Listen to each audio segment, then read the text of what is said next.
All right. All right. Hopefully, how's everybody doing? Good. Good. We made it back after a week with Renoir.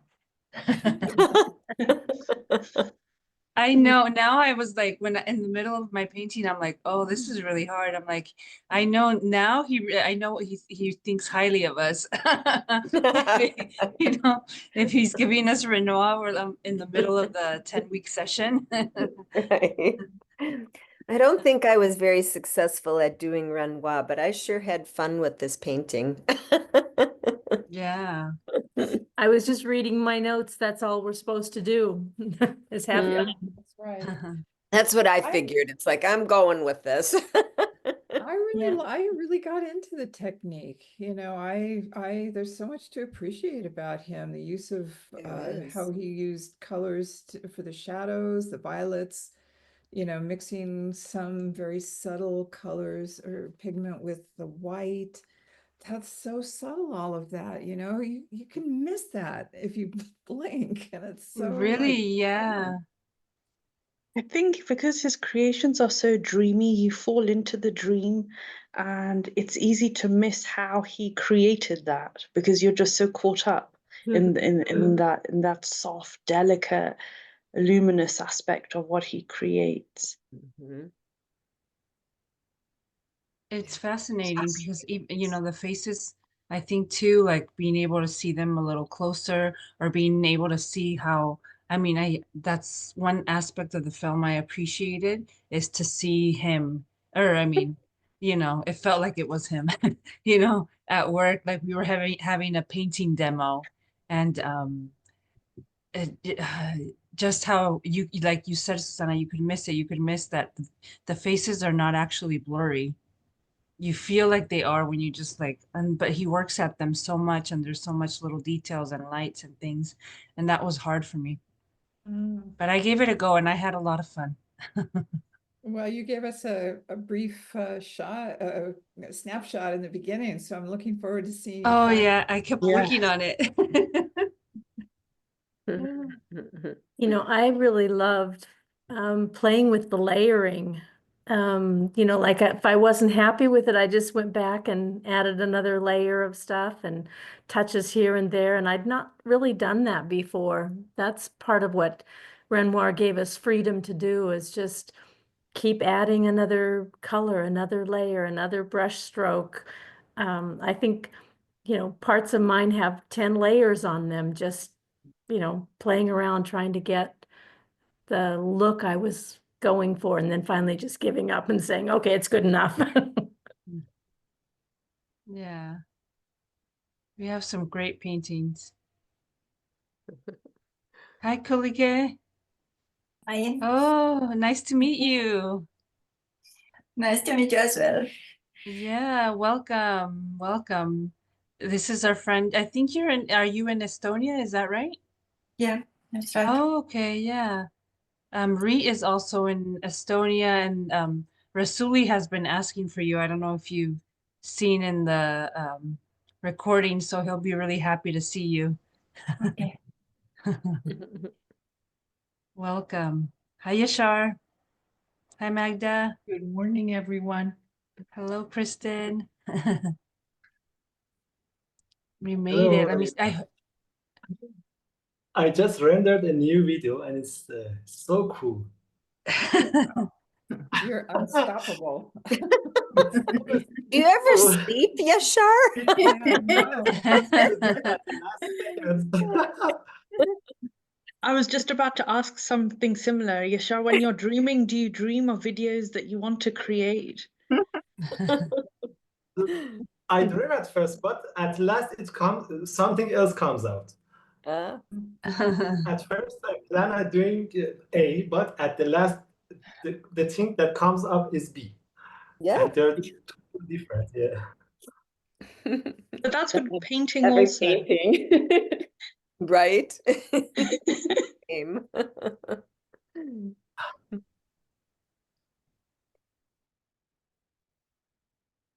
Okay, I hope I have everybody's paintings. I know sometimes I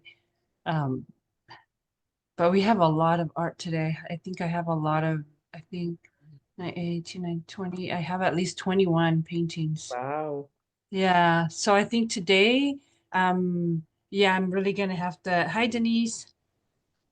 If I missed you in the first round, just let me know when we take a little break and then I can download it. But I think I have everybody's. Um, Let me just say it out loud so that you guys can help me if I miss somebody in the chart. Let's see.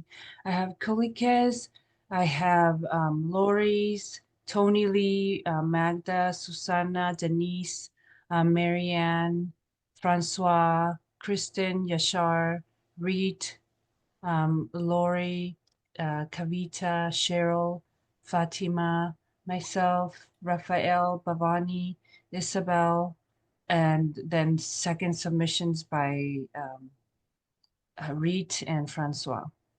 What about Geeti? Kitty, did you guys see one in the chat? I didn't. I just wondered. Sometimes people send them straight to me. Yeah. You don't see them in the chat. I know I haven't received it yet. Thanks for asking though. But yeah. Rosario, can Uh-huh. you change my name? I was looking to see how to do it, but I don't remember Oh, how to do where- it without, totally going out and editing. Okay, yeah, no problem. Okay, thanks. Mhm. Let's see. There we go. All right. Thank you. No problem. Let's see. All right, so I guess we're all set. I didn't for hopefully I did not forget anybody. Let's see. Hmm. Did you mention Kristen? Yes, Kristen. okay. Mhm. Yeah. Great. We'll give it a few more minutes so that we can start right at 8 so nobody misses it. I thought the flow during this week was unbelievable. I mean, all the paintings were absolutely unbelievable, and all the versions of the blue moon were really Oh yeah. funny. And then Yashar, I love yours, and I love the fact that you said I'm going to do a blue moon too, and then it's very powerful. So I just really I enjoy so much of your beautiful art and incredible. Thanks, Thank you. Magda. I really believe that this gathering of artists gonna blow up once in movies, in I don't know, music videos, something, because these ideas, these perspectives, they have never been done before. Okay, and I just as I watch it, it starts to whole lots of ideas that no one just has it, and it's just perfect. It must be worked on, really worked on, and Yeah, it's I gonna agree. You're going to be the one making it, Yashar, your movie. I can see that coming. You're going to be the one. We have this idiom in Persian that one hand doesn't clap, something like this. Oh, I love that. That's going to be the theme for next week. I love that. I love Okay. that. Yeah. I have the video ready, so I'll go ahead and share that. I have a really perfect video I can share with you all guys. It's the is it from the Hearts of Artists? From today's arts, from this session's arts. Oh, Okay. Oh, because let me see. wow. Huh? You're gonna enjoy it. Trust me. Oh, that's for sure. Okay.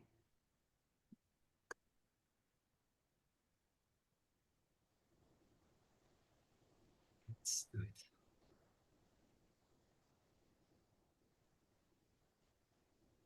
So we have the screen.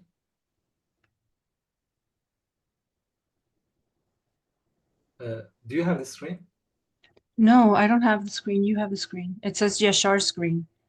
Okay. Okay.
Beautiful. Thank you.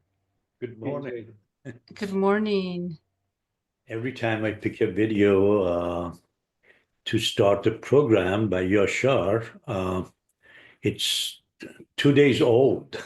so, so I get to see the new videos just like you do. Did you want me to share from the hearts? Yeah, but it's too late now anyway. Okay. That's what I wanted you to share, but anyway. Okay. All right. Today we have apparently a lot of works, so we get to it right away. But before we do that, I want to get your opinion about Renoir and the movie that you saw.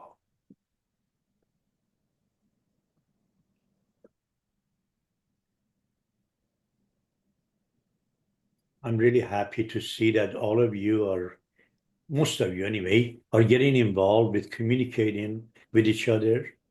And you might not notice what I noticed, because what I'm looking for, I notice in the work, there is at the same time as your identity, your individuality is developing, there is some connection that is building up between your works.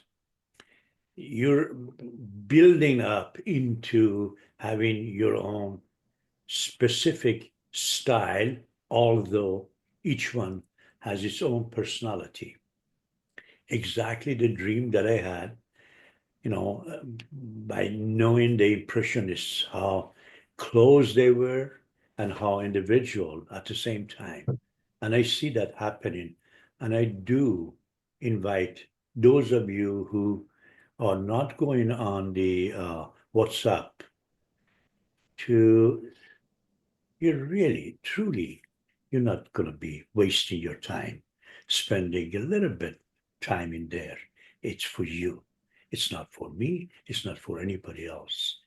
But come together. The only way that success happens is to be a part of a group. Individuals won't last. They come and go. But be part of the group. So I like the idea that you're getting closer to each other on these discussions that you have. And some of you still feel like maybe I'm not good enough, or maybe I'm not right, or some of these ideas that comes to a lot of minds. And that's not true. Art is to express you. Art is to express you. Whatever you are, whoever you are, the greater you can express yourself, the greater of an artist you are. So don't feel like, my work is not good enough. What is good anyway? What is a good art? Hey, Michelangelo, your David is not a good art. Can you say that? And art is what you express yourself. And it's not about judgment. You express yourself.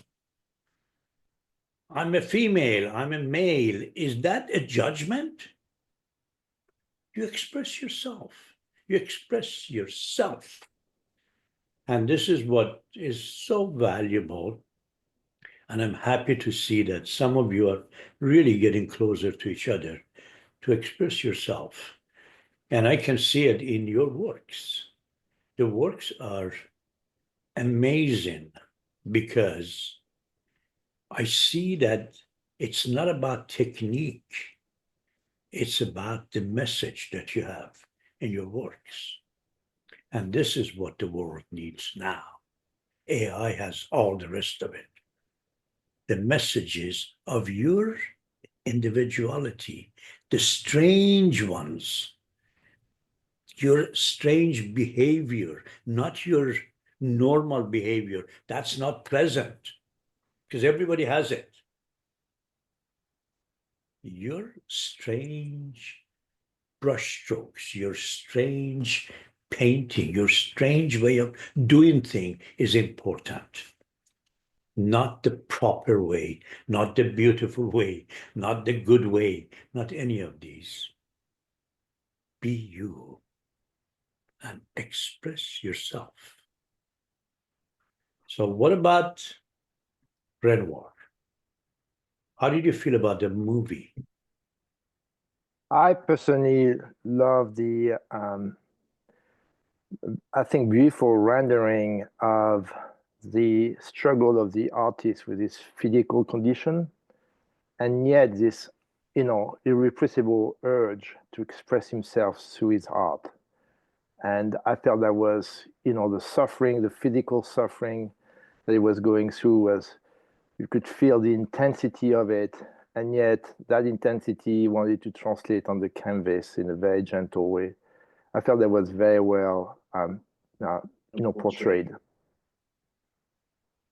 And one of the things he was saying that stuck with me is pain goes, but beauty remains.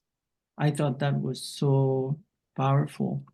And I loved the movie. I loved the characters, the settings, the beauty of it, the cadence. And I like, I like French movies. I love the fact that, there's not the action that we see in the States, but I thought it was beautiful.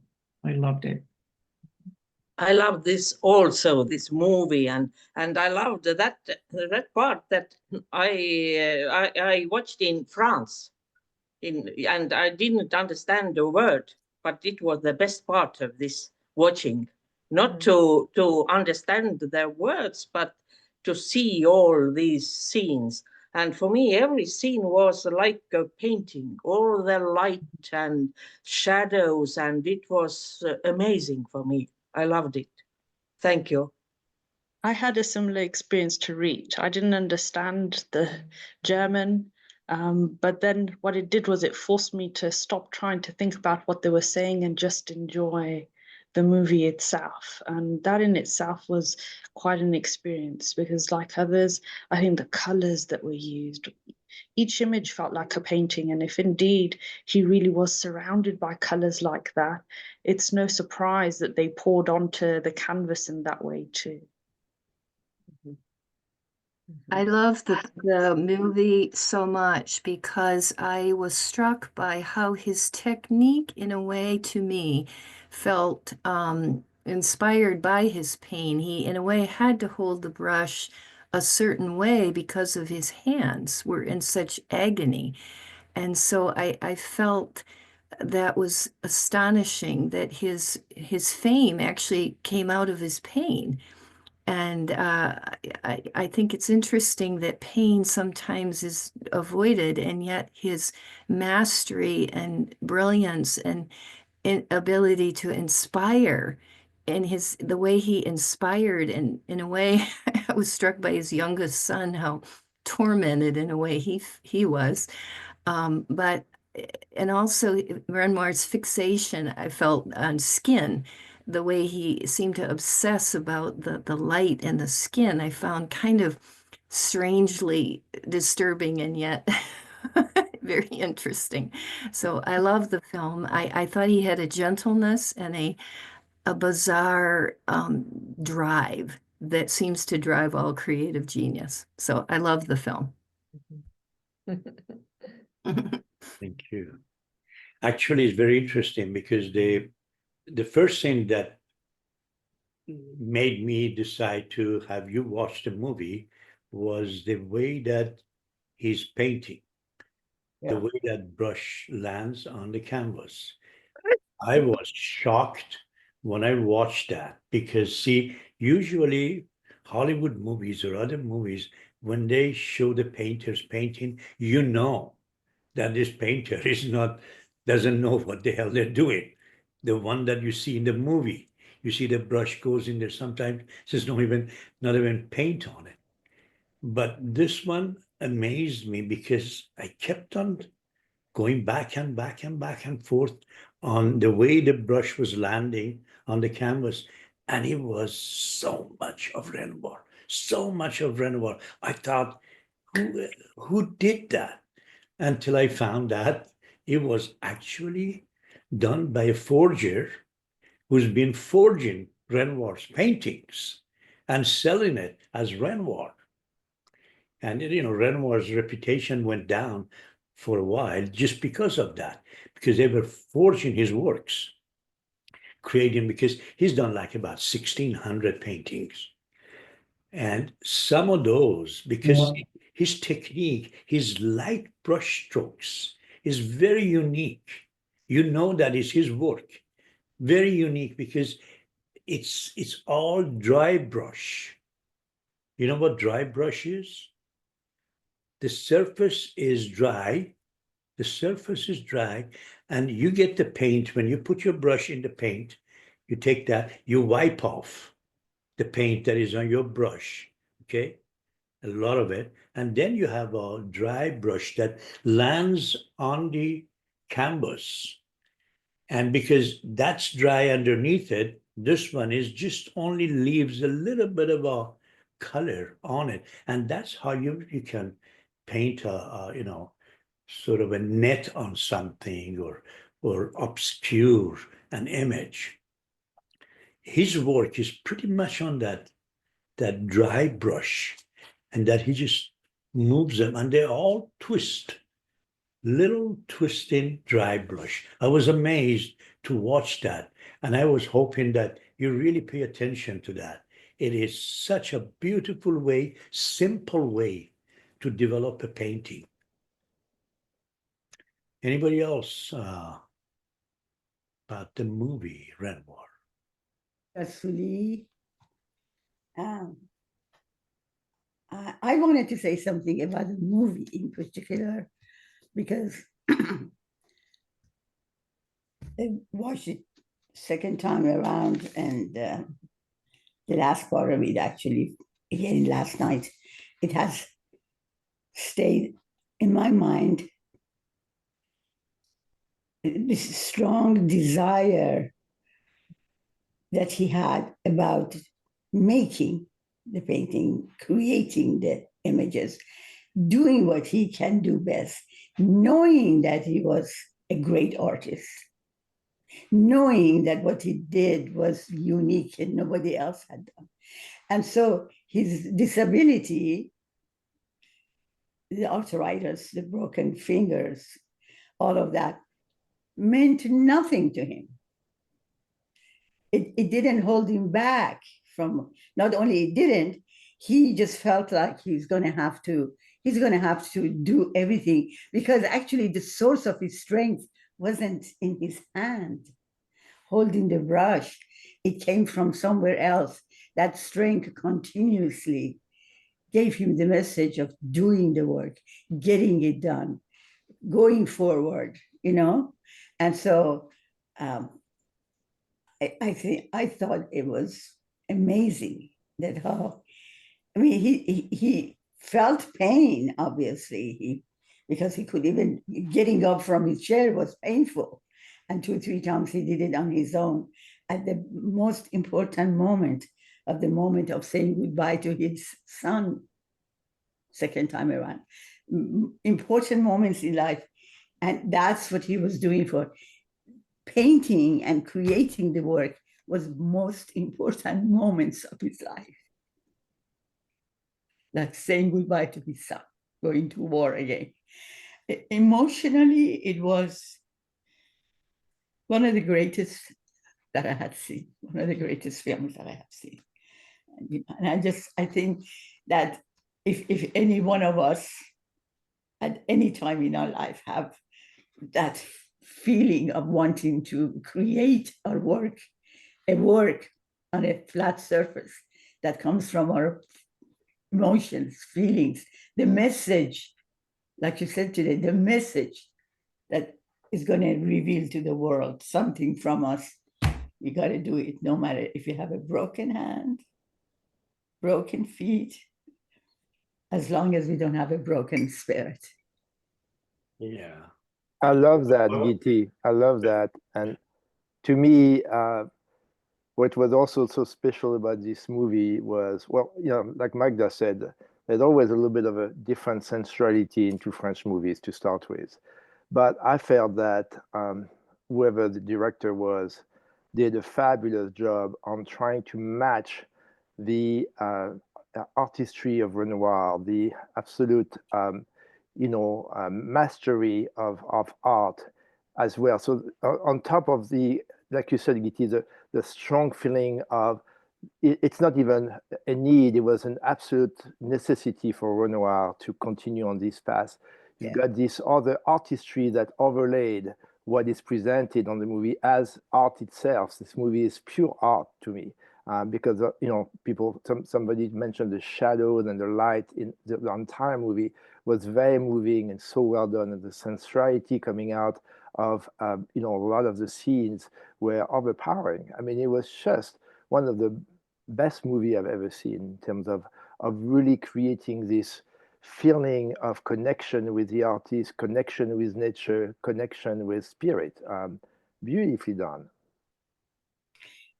And Francois, even more importantly, is the script, which I think is a masterpiece, because the writer has taken whatever we know of Renoir at the old age, right, all his statements, everything that is known that he's done, he's put it together in a story.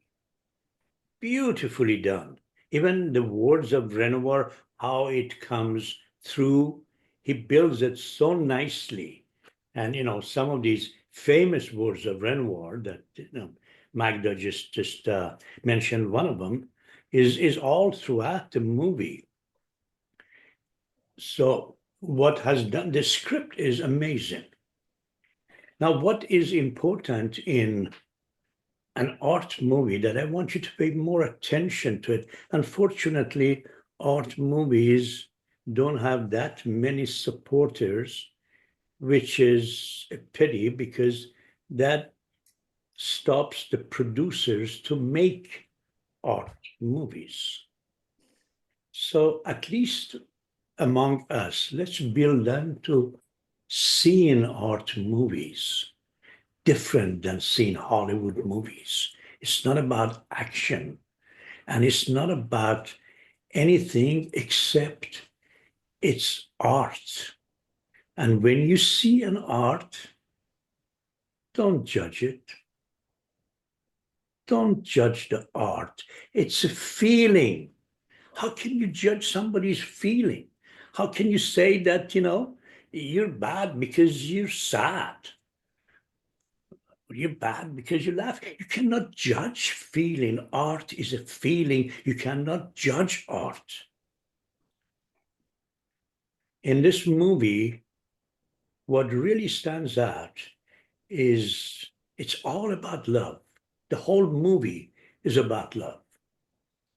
Beyond everything else, Renoir's love to paint stops him from dying. He lives in this tremendous pain only because he wants to paint. That's love. That's what makes Renoir. He's dying of pain. They carry him across the river, across places, just because he wants to sit in the nature and paint. Now, this is, I mean, how can anybody not recognize this powerful love? And then he compares it with, by the way, remember the title of the movie is Renoir. So Renoir, not only we have Pierre-Auguste Renoir, we have Jean Renoir, Claude Renoir, and then the grandson, amazing filmmaker, Jean Renoir, that you see here as a young man returning from the war, turns out to be, I personally see him even above his father, because Renoir is a great artist among so many. And Jean Renoir's movies, those of you who've seen it, they're amazing. They're greatest works that you've seen. So you cannot, say Jean Renoir was not as important as Pierre-Auguste. So when you say Renoir, now Claude is a photographer, and his photography is not about beauty.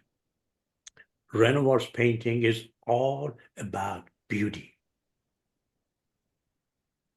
As Magda said it so beautifully, he says, pain goes away, but beauty stays. And he paints beauty. Everything in his painting is beauty. Every brush stroke carries his love for beauty. And then Jean Renoir goes through this whole process of youth and the passionate love that you experience. Then there is this great relationship between father and son that portrays between Claude Renoir and Jean Renoir in relationship to the father. Claude is not interested. Even in his bedroom, instead of having one of his dad's paintings on the wall, he's got pictures because he loves to photograph.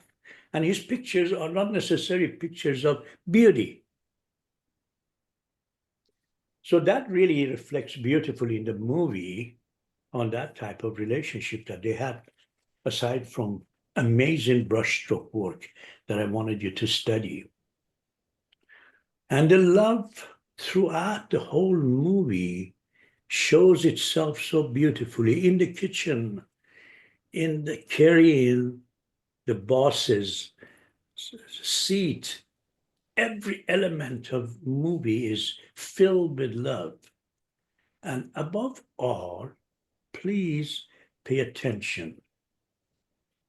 When a movie is a part of a movie is slow and it feels boring, that's where you need to put more attention to it. You see, when you see a scene, you're used to, okay, bypass it in the movies quickly. Do you see a scene and it's longer than 5 seconds? It's a little bit longer. You say, well, boring. Then you see it a little bit longer and you say, looks like this director didn't have enough material. So he's just making the movie become lengthy because it doesn't have enough material. And then you see that it's still in the same place. It's not moving. The camera is not moving. Look at Tarkovsky's work. Camera sits in the corner and nothing happens. Nothing happens. Then you 1 minute is passed and the scene is still the same thing, nothing is happening. Now you begin to see, well, the guy who made the movie is not an idiot. So he knows what he's doing. Maybe I'm the idiot who does not want to follow what he is doing. So now you begin to get deeper into the movie, and now you get the message. Now you get the message. Ingmar Bergman, amazing in these slow motion things. Some of these greatest directors, their work is amazing because of that. Tarkovsky is a master. He's a master of greatest works of cinema is done by him. But then you see that, the little train is going and you see these two figures just sitting in there, and you hear the train and you see these two figures, and it goes on and on and on and on. That's all you see, these two. But then you get prepared suddenly when the light comes and when the brightness of the color comes, suddenly you can feel that, just like they did. Just like they did. The artist wants you to feel it. Does not want you to just say, oh, it's good or bad or any of these. It's just that feel the whole expression. In the movie, we see that scene repeats itself. They carry Renoir again, back and forth in there. But that's the whole message of the film. He's not satisfied with anything, like Mick Jagger, I don't get no satisfaction. I'm an artist. I'm an artist. I never get satisfied. So this is really where we see that. And if you have seen it, see it again. And if you've seen it again, see it once again, because you see it with a different point of view. You see it with a movie made by some great artists. Many of the stories that we know is from Jean Renoir, that talks about his relationship with his father, and Claude Renoir, their relationship is there. So there's that relationship of father and child is another great feature of the movie. So as Hafiz said it so beautifully, he says, چو بشنوی سخن دل مگو که خطاست. When you hear the words that come from the heart, don't say it's wrong. You don't know words. That's what's wrong. So let's begin to develop this idea of seeing art as a part of our life, even in the movies, and spread it around. Show these movies to your friends, send it to your friends to see it, and do a little explanation so they become aware of what it is. And one day in the future, when you're really ready, I'm going to recommend, and we're going to discuss some of Tarkovsky's movies, which are the greatest work ever done. So, what about his technique? Did you feel comfortable with using Renoir's technique in your works?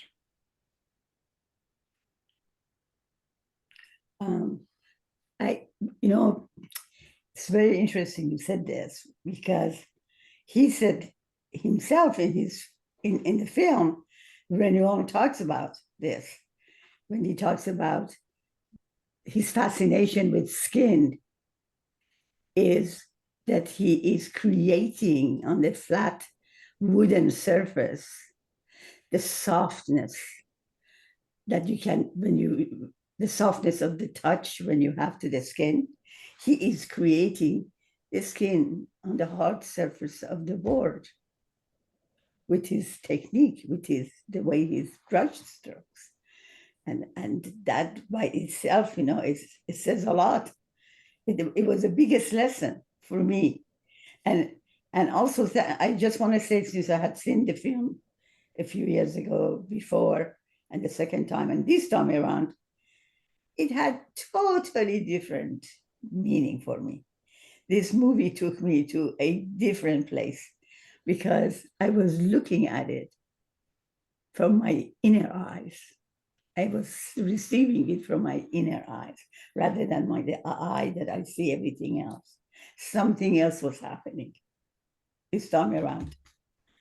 Perhaps because I am doing art, I am understanding way more the beauty and the effect of the art, the real art, the authenticity of what comes from the artist. So yeah, this was definitely a fabulous experience. One of the major features of Renoir's painting is the way he makes the canvas shimmer to the eyes. As you look at his canvases and, in the museums, just look at the canvas itself. As you look at it, you feel there is a little like a movement going on in there. And the way he does it is very interesting. It took me a long time to figure that out. He makes the edges fuzzy. Edges in his paintings are not sharp, they're fuzzy. He mixes the color which is next to it and this way, and he does some of these. So he makes them fuzzy. You see it in this movie very well when he's doing one of his latest work, last works, that is those nude figures together. You see the line. Forger is doing such a beautiful job. The way he makes them fuzzy is two important things to make him move. One, edges are fuzzy, so it feels like it's moving. And the other one is he eliminates unnecessary details. He does not give you any kind of, he just eliminates. If it's not necessary, he just let it go. If a foot is not necessary, he would let it go. If a hand is not necessary, he would let it go. He's not focusing on details. He's just staying with the concept. And that is another important thing that I want you to know. Now, if you don't want to cut the foot, put a rock in front of it, put something if you need to get rid of the foot. But he teaches that so beautifully in his work. The other thing that I learned from him, and you might have noticed in my paintings, he never uses black. Monet uses black, Manet uses black a lot, all the other ones do. Renoir never uses black. Even his shadows are blue. He does not use black colors. So these are some of the features of his works. Anybody else wants to add to what you got from Renoir before we start looking at the works? Yeah, I'd like to. I was enamored with the idea of being able to do a layer and then add, other layers and touches and just keep working the surface to try and get that soft feel. I don't think I ever achieved it, but I had a lot of fun just discovering I could do layer upon layer upon layer of different colors and shapes and that seemed to make the whole painting deeper, and I did my first attempt at a nude, which was, just, I never would have done that without looking at Renoir's images. So, but the continuing to work the layers was really a piece that I got out of it. Wonderful. I like how delicate his work and the subtlety of his work, and still explore deeper. But I did wanted to explore more of his technique because of the subtlety of the stroke and the what you mentioned and mixing color, not mixing, but the fuzziness of the work. Yeah, Thank you. I it was agree with. interesting to see how different that was from. Mhm. Thank you. Marianne? Yeah, I agree with Isabel that I would like to work with this technique more because I felt like I started with it pretty well and several layers were very feathered and different colors. And then they started to evolve a little more into, definite things. And I got pretty definite in this painting, not blurred edges. But I did enjoy exploring, the different techniques within it. And then I just kind of had to go with where I was going in the moment. But I'd like to work with it some more. Yeah, I stole his technique. I studied it very, very well, and I stole it because that dry brush technique was something that I needed. And then, he goes like the feathers in his works, and I got it into spirals in my works. So my spirals are very much dry brushing, just like Renoir did it. The painting is done, but I just give it a texture with dry brush, just exactly like Renoir. My, Yeah, go ahead. my clouds, I did all dry brush, and that was fun. It gives such a great freedom to you. Try it and see what I'm talking about. Dry brushing is really fun. Yeah, I felt like you giving us Renoir as an assignment is like I was telling everybody at the beginning that you must think really highly of us. Because it was I'm like, okay, doing the skin, it was very challenging. So I decided to stay with the background, which was like, okay, I can handle this and I can be playful with that. But I feel like I got a good start. But I have a lot to learn, but I really enjoyed it. I was like, oh, I don't think I had appreciated, I had seen the Renoir paintings and I could see how the light and he was so masterful and everything. But I think watching the film and seeing his paintings and trying the technique, definitely gave me a new appreciation. Wonderful. Wonderful. So we're going to be looking at your paintings now.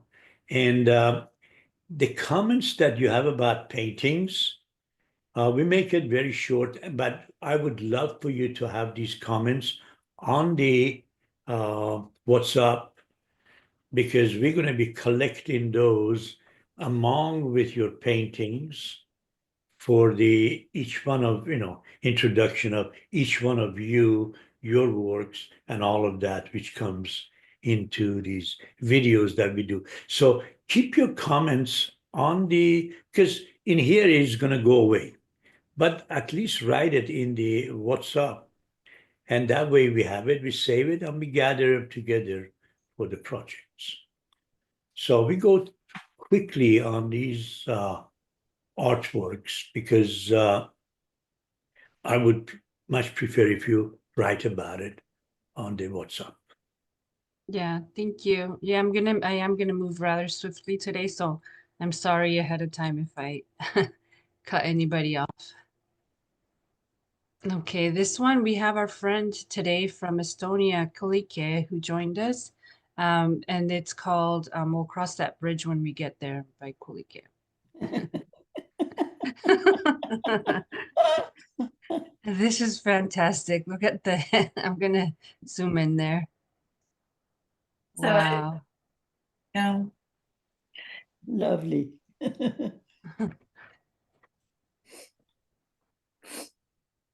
Something culturally is going to be happening with Estonians. I mean, this is another amazing artworks. Very individual, very unique, and very colorful and very rhythmic.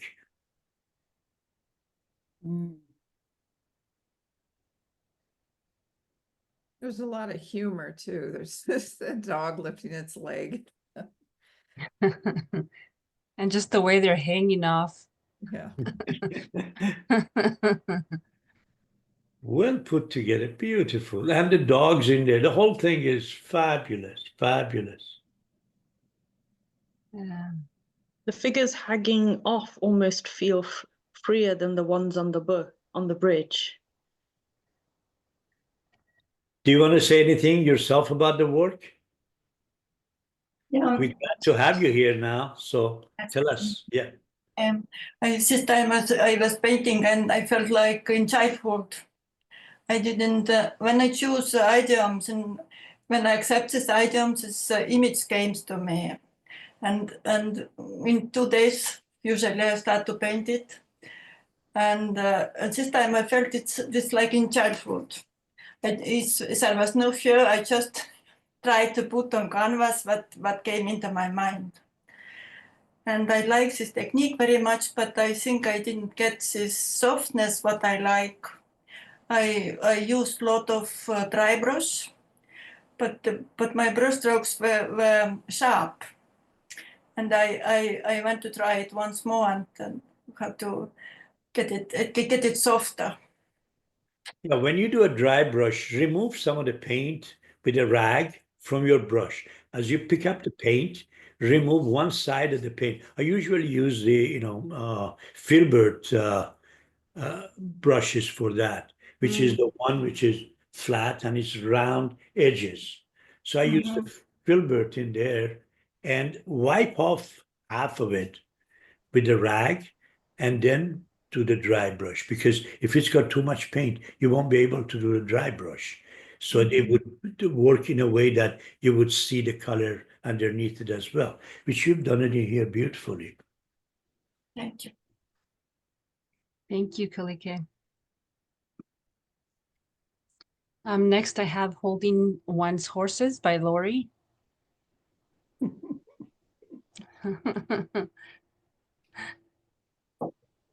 Wow. I'm not sure it's very Renoir like. I did study his hands. I was gonna zoom in on the hands, yeah. Yeah, I can see that. I can see that. Yeah. I love the feeling of this. She's just so immersed in the moment. Yeah, the feeling, the details also of the sweater. It's just so beautiful. The And the colors, the connection is movement. very, yeah. Sorry. You're holding the horses and they're holding you right back. Exactly. The eye on the Yeah. baby is beautiful. Yeah, the love in every one of the faces of the horses, and especially the figure. You can really feel the love.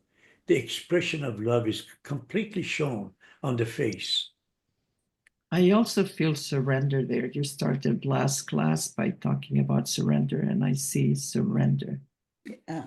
But I also see pain in that painting. I mean, her face is expression of, some level of the hands as well. I feel you rendered, the style of painting is not Renoir, but you captured at some level the pain, physical pain he was going through, and yet expressing an amazing amount of art. I love that.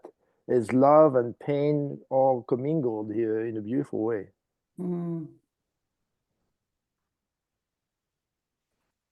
Lovely. Yeah. Thank you all. Yeah. Thank you. This one is The Best of Both Worlds by Tony Lee. And here we have your first nude painting.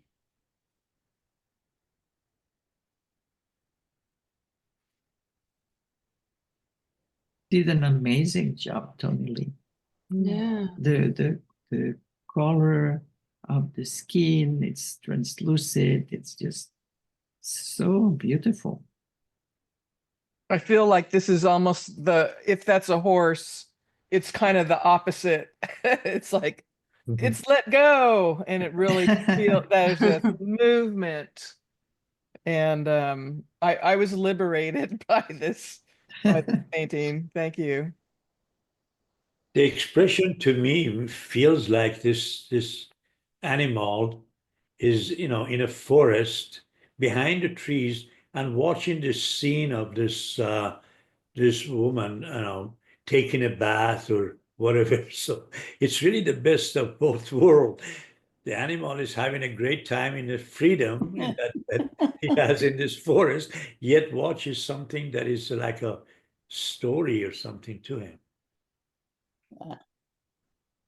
I love the rhythm you've created with the greenery tonally and also with the horse up against the stillness and softness of the figure.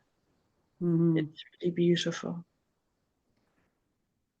And the movement of brushstrokes are beautiful. The way you have shown the trees with that movement of the leaves. Nicely done. Thank you. And the light that you created around her too, and it kind of brought the horse to a halt there where he's like, whoa, what's going on here? I feel good, but I don't know why. I love that the delicacy and softness of her in contrast to the power and the strength of the rest of the composition, but I just love her. She's so soft and delicate and beautiful. It's really well done. Very much a Renoir type of work, yes. Well, I clearly copied one of his paintings to create her. I just kept looking at it and trying to get that skin. There are probably 10 layers on her skin. Just first of all, trying to get rid of all the texture of the canvas because it kept coming through and it's still coming through. I wanted her to just be soft and like you could touch her, but I didn't quite get there. But it was really fun trying. It feels like it to me. It feels like you got there. Oh, thank you. Yes, you do. Yeah, definitely. Thank you, Tony Lee. Thank you all. This is our first in the series of Once in a Blue Moon by Magda. That was a popular idiom. I love this texture, Magda. What is happening? Look at that.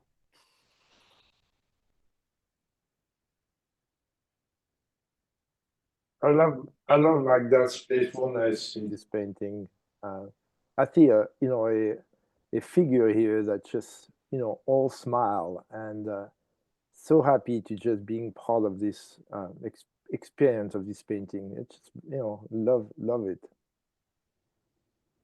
For me, the Magda, you captured complete stillness and movement all in the same painting. Because when I look at the eye, I just feel that depth and stillness that you could go on forever. But then there's all this activity around it. And I love the two little cloud figures, or at least the one that seems to be, caught up in the swirl of the moving sky. Beautifully arranged. Yeah, to me, you're saying that once in a blue moon, the whole world celebrates and has fun. Yeah. And that's exactly what I've seen here. Yeah. For me, it is very playful and mysterious at the same time. I love it. Yeah. I also love the movement of this. It asks your eye to move around and each time capture more details. And I just love that movement. It's beautiful. I love that this painting kind of takes us out of the literal, because that was part of my objective in also selecting that. It's like, okay, how do I paint this and not be just totally literal? Good point. Very good point. I love it. I love all the dancing that's happening here, Magda. Yes. In Iran, we have something like this that we Oh, just yeah. hang from the wall and say that it just gives the bad vibes out the way. And this painting reminds me of this. I have it just. Yeah, I love your work. Thank you. Yeah. There's such Well, a thank you strong so sense much. of What? there's such a strong sense of newness here. Sort of like the source of creation and things are sort of spiraling out of it. I love the yellow up against the blue. They look like dancing bees to me, as if they've been sent on a mission and the mission's about to begin. Beautiful. Thank you. So I think it's not once in a blue moon, it's like 5 times in a blue moon. Or 6.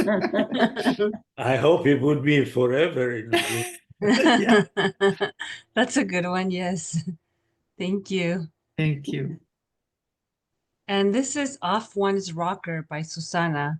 And I'm sharing the latest version, Susanna. I hope it's the correct one.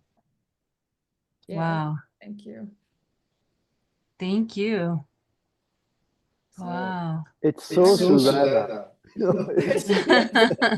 I can't help myself, Francois. I just can't I help myself. just love it.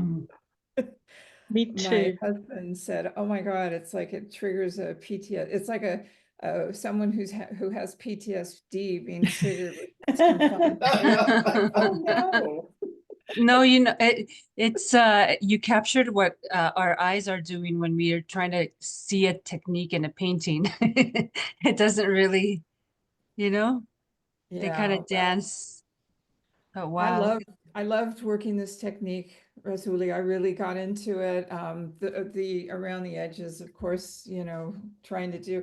I didn't do dry brush. This is where I finally felt like I became friends with using the retarder, because that's how I got some of the softness from it. But I'm going to try again with the dry brush and removing some of the paint on it. But I just felt this contrast of the softness on the around the on the back, on the sides, and this really wild, primitive, raw totemic figure that I've painted these sort of totems before. They have some kind of ancestral meaning to me, and of course I think I need some skill on perspective. I tried to place him in a rocking chair. I don't know if that's noticeable. Yes, it is. Yeah. Yeah. I had a lot of fun with this one. I was really kind of exuberated. Yeah, I love that you curved the rocker in. So I mean, it's actually rocking. So you did succeed. The other thing, when you added the birds, I think it made the idiom much more dramatic, because the birds for me were that touch of reality with all this craziness around it, and the reality was flying away. So I thought those were an interesting addition. I love the birds in the head. I think that might even be my favorite part. And I felt like I could so relate to that because I felt like I've had exactly those same birds sometimes. So I really loved it. It's a beautiful piece overall, but I really like the interest and the emotion that the birds add. Yeah, and the birds go in different directions too. They're just going all over. There's Yeah. so many stories in this painting and in your art, Susanna. Like I have so many emotions and feelings, and when I look at the right or the left, or it's so rich, beautiful. I'm really impressed by the fact that you are able to mix this very fuzzy pattern of paint and all that, and then you've got this very, very defined pattern of blue right in the middle that defines the face much better, and it works so beautifully. I mean, it's just I mean, bringing the whole new dimension to this painting. I think it's quite brilliant. Yeah. Susanna, as many years as I've known you, every time I see how talented you are. You just blow my mind every time. And I get to points that sometimes there are messages so deep in your paintings that you don't even know yourself what it is. I don't. I'm looking at this, for instance, I'm looking at this mouth and I see the infinite numbers of teeth. And then I see inside the mouth is completely white, light. And that puts me in a whole new zone of creating a whole new concept. Instead of being black inside the mouth, dark, it is light. And beyond the eyes and everything, there's another expression that makes me begin to see what is the message in there. Obviously, the artist is leaving a message whether she's aware of it or not. But I'm looking for that. And that is what makes us be creative, because you create based on what is created. And it just builds up on it. Love it. Susanna, I love the intricacies in your painting, in all of your paintings. And for me, this feels like all the ideas and emotions and thoughts that circulate around our mind that can send us off our rockers. And sort of you've got the eyes that are looking outwards, but then you've got another set that are looking inwards and continually trying to process what's going on within us. And for me, the birds feel like the elements we just let go of, that we finally settle on and just release. It's stunning. It is. I feel something so special about this work as I'm looking at it. It feels like a thought of an image, not the image. It's the thought of this painting. And not the actual. It's so softly, and also it's just everything in here, small details have so much meaning.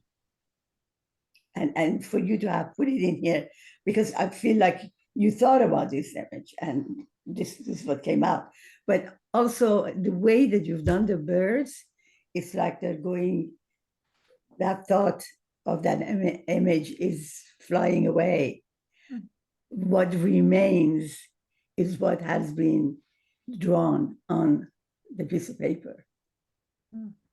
This is because a lot of times when we paint, we think of something.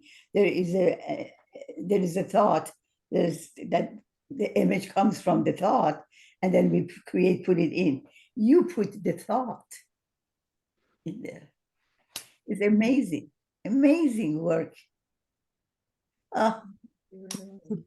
When you I love us, Susanna. you look at the reading of the white, Rassouli mentioned white in the mouth, but then you've got it at the crown of the head, and then there are fine white lines coming down from the chin. One is a crack in the forehead. It almost feels like it's drawing the thoughts outward, and that's what's expressed around.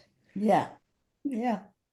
And I love your comments, and these are the ones that we should be, put in with the paintings. That's what I keep on recommending, that let's make our comments in the WhatsApp. By the way, Rassouli John, it's the moment. It's the moment of all of us together expressing what we feel, that brings out so much. When you go to the look at the images on WhatsApp, yourself. Yeah, that's why we did Wednesdays for everybody, that you get in there and communicate with each other. Wednesdays is the day for these communications. Thank you. Thank you.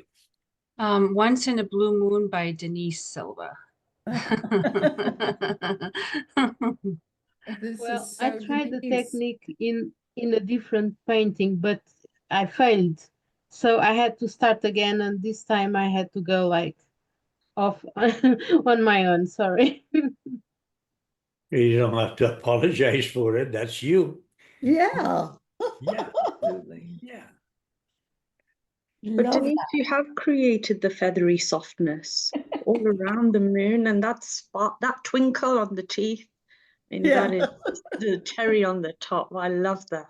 You Yeah, can almost hear yeah. the twinkle. Yeah, the same twinkle is in Twinkle. the eyes too. Yes. Beautiful, Mhm. amazing. Everything is smiling. Yes.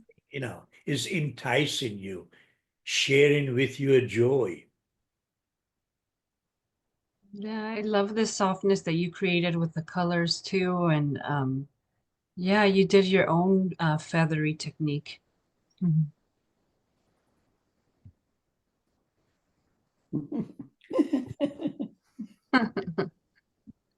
No I love more how much man in the moon. personality she has, the moon. Mhm. Yeah. No more man in the moon. It's a woman. And she's kind of drawing you in seductively. Like there's danger there in the moon.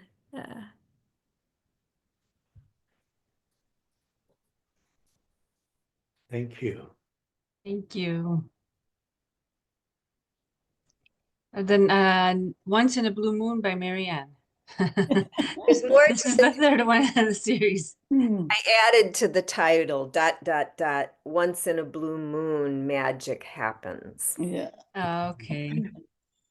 That is a magic, isn't it? Yeah.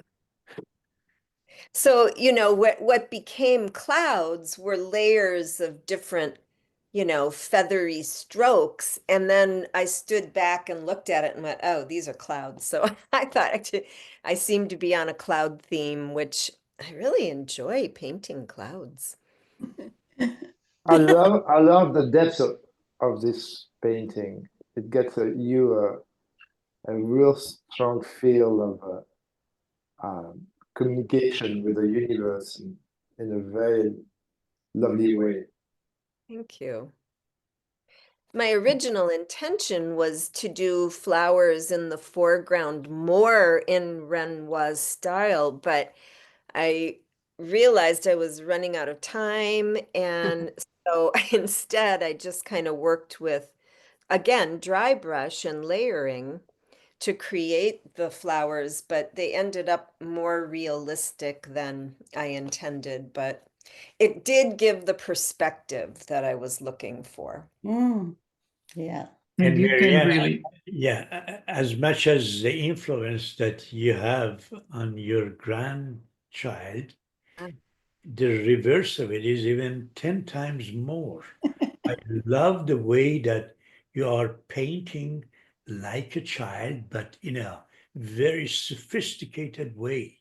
The painting looks like, it feels like a child's story, yet it's a very sophisticated, well executed. Thank you. yeah, And this it's is so, what, it's What I just so, when you say the magic happens, it does happen. And you're also able to build a lot of depth in between the flowers and the blue moon. It's really beautiful. And what I love too is that with this idiom, like so many different interpretations, we're not done yet. But I also love Denise, and I love Denise's faces and the way she can capture these once in a blue moon in a face. And you capture it with this very soft, magical touch. I love the way you painted the flowers. Thank you. They And were a, fun. and a very outstanding feature of this painting that I want to share with everybody is that, see, you have taken the idiom, but not literally. You have taken the idiom inside yourself, develop it, and this is your expression of the idiom. And this is what we want.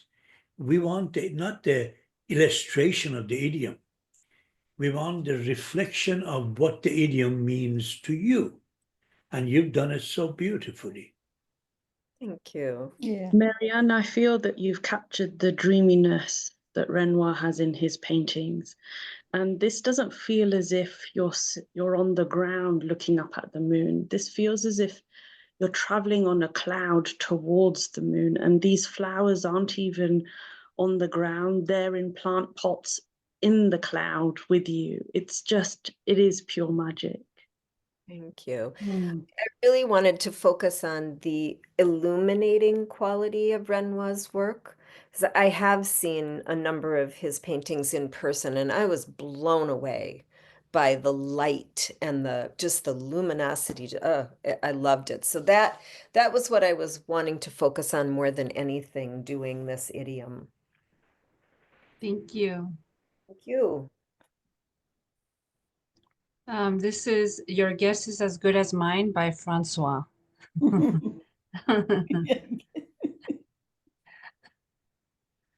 I see lots of dancing there. Yes. I love the brush stroke and the it's not quite a Renoir technique, I would think, but the way you put so much depth in your painting, so much like richness and colors, and I love these two animals down here as well. So there are many stories that that come to me when I look at your painting. Thanks, Magda. It is very joyful for me. It is very joyful, and there are again so many stories. Yeah, Which I can see that there. I am so wondering what is behind them. Wonderful painting. France was so clear that you had the joy of your life as you were doing that, and you've carried it so beautifully. It feels fun. It feels rhythmic. It feels like like you're sharing something delicious with us. All right, so maybe I need to change the title of that painting, because I started with the title in my head of a I love the dance thing, and I started with "Is dancing a jig in his heart," and I felt not sure, but maybe it is. In fact, is dancing a jig in his heart. Your guess is as good as mine. No, I love that your guess is as good as mine, because yeah, it keeps you like, okay, what are they celebrating? Like, your guess is as good as mine. Who knows? I love Well, this. I keep the title then.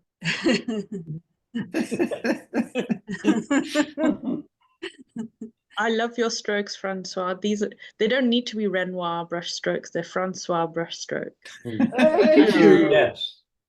And they look to me to be guardians of the forest that have come out to have a party. Yeah, I fell in love with his figures. I just, they were not figures. I don't know if you see that, but beginning of the painting, there was two halves of a body that were guarding the dance, and it got transformed. But I fell in love with transforming those arms into those two figures. They intrigued me because they just showed up. They just literally showed up. I love them. That's what happens when you throw a good party, Francois. People show up.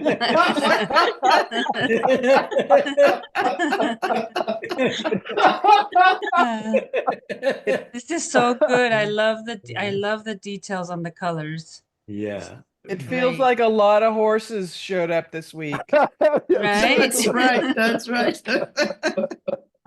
Thank you. Once in a blue moon. This is I put Eye to Eye by Kristen, but accidentally saved it by Francois. No, sorry. This is Kristen Lynn's. Oh, I like that. Thank you.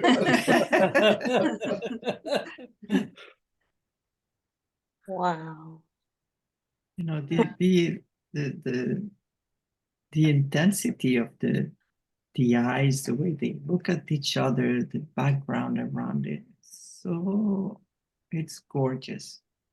So Thank you. beautiful. I love the brush strokes, and you did a fabulous job on having all these colors pop up and layers upon layers, and yet there's a rhythm there that is just, oh my gosh, yeah.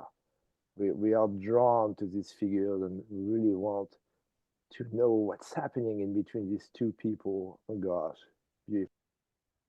We know what's happening between these two people. It's pure chemistry and magnetism. Well, yeah, Oh. but it's also very mysterious, right? Well, it's covered. Whatever is happening, it's veiled. Oh, Yeah, I love the colorful background, foreground that you put together in here. Amazing, playful of colors. Colors are dancing together. And those two eyes, the way they look at each other, they're like two magnets pulling each other. Christine, is that a lot of dry brush, or what's the technique you use mostly here?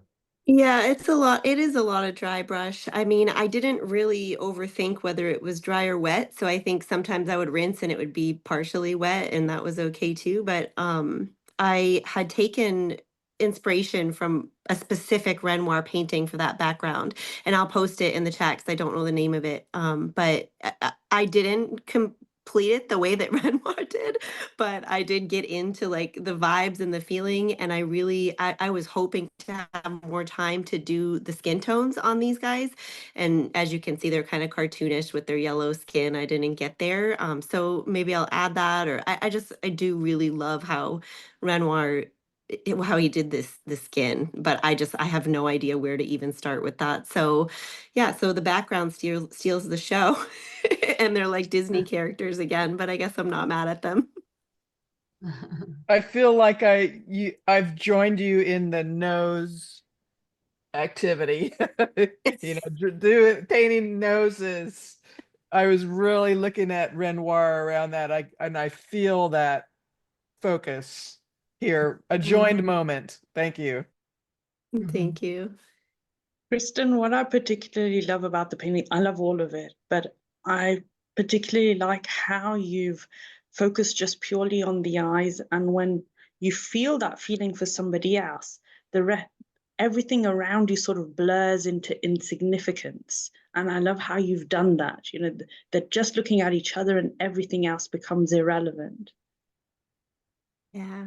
It's I'm glad you beautiful. guys see that in it, because that is the feeling that I was portraying. So thank you so much for your reflections. Thank you. This one is An Arm and a Leg by Yashar. Oh, Oh, wow, Yashar. Wow. And I believe that's your first acrylic painting, right, Yashar? Yeah, it's my first acrylic trying to paint. Awesome. Just awesome. I love that the head's upside down. I know. Yeah, that's just, yeah. There are always messages in your paintings and Yes. humor, and it is, and also it's a difficult, I think it was a difficult theme, right, to render into a painting, and you did such a great job. Yeah. Yeah, sure. Without knowing, I think you're getting into a whole new style of painting where you're mixing the nature together. You know, your clouds look like sky, your sky looks like a forest. It's just the way that you've done things totally upside down. It's a different way of looking at things. I think we need to zoom out just a little bit on that, because one of my favorite parts of this painting are those luscious buns. They add so much sensuality to it for me. It's so playful and fun. Same. We may have to do like a whole theme on Yeah, you've started it, I think. Yes, sure. All roads lead to buns. Yeah. And they're definitely masculine buns, the way that he's painted it. For me, the idiom really jumped out, I think because of the colors and that the position of that hand on the leg. But it costs an arm and a leg is the way I've usually heard it. And so something, you know, really required strength and perseverance. And so, you know, I'm searching for the right words, but I really feel the challenge of that, whatever it was he had to do that cost him dearly, in this, you know, whether that's what turned his head upside down or, you know, there was a challenge here. Yes. I feel like, you know, the other idiom, it cost blood, sweat, and tears. Kind Yeah. of goes, yeah. Yeah. I love your strong, deep brush strokes, Yashar. And it's particularly apparent on the skin. It is just for a first attempt on, especially using acrylics. I mean, it's just brilliant. Ah. Thank you, Yashar. Merci. Merci. This is The Best of Both Worlds by Reet. Yeah, it is for me. It is the feeling when I am looking at Renoir's paintings mostly, more than his technique. The other, my painting was maybe about with his technique, but this is about the feeling. Yes, yes. Looking at Renoir's paintings. The peacefulness you got, you know, from Renoir and the light and the part of the woman's sensuality that come out of this is just so well rounded again. It's just wonderful. It's poetry.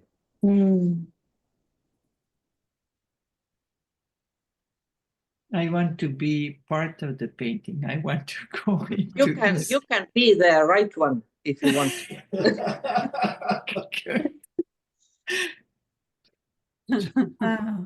Oh, wow. And again, You're you the created light. this texture right there. I just was at holiday and there was everything, all elements were balanced, or the earth and the air and water and fire, and it was important for me too.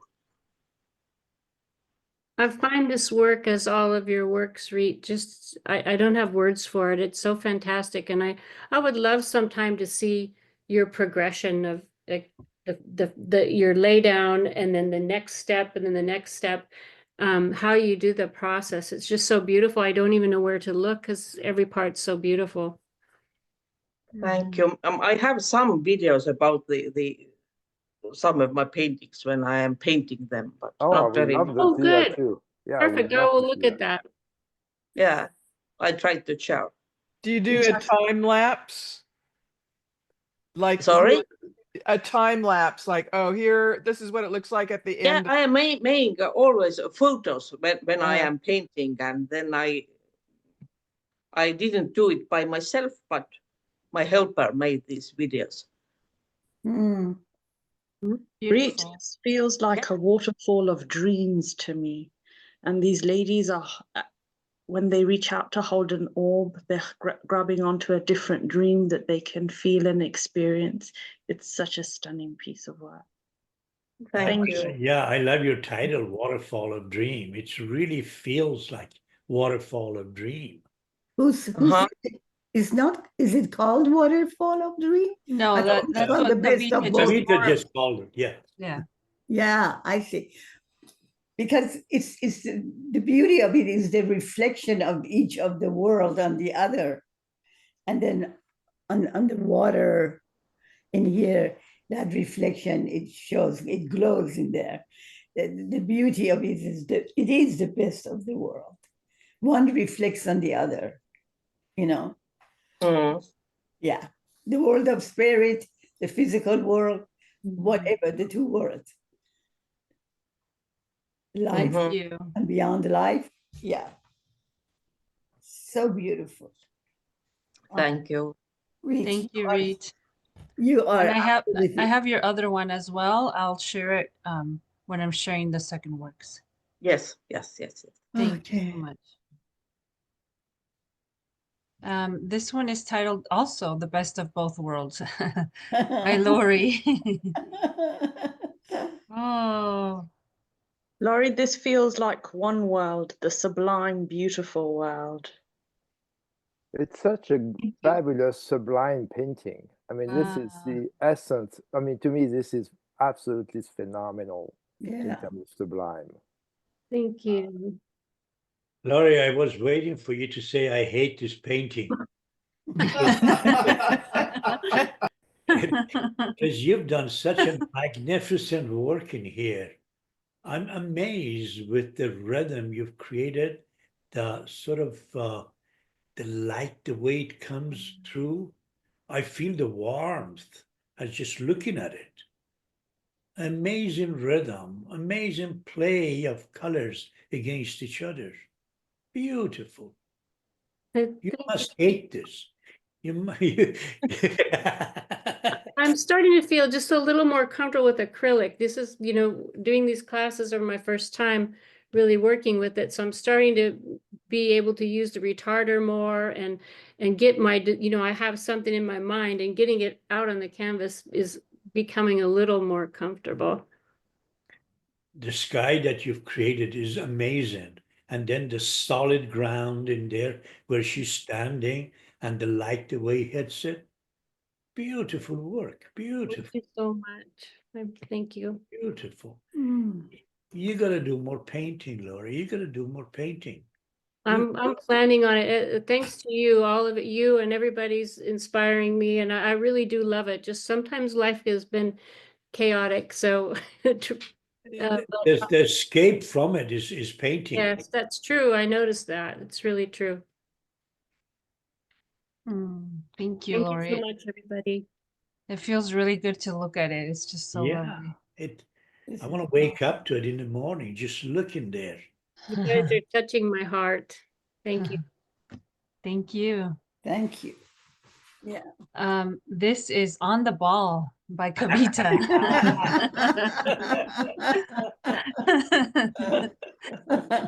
Thank you, Kavita, for getting us on the ball.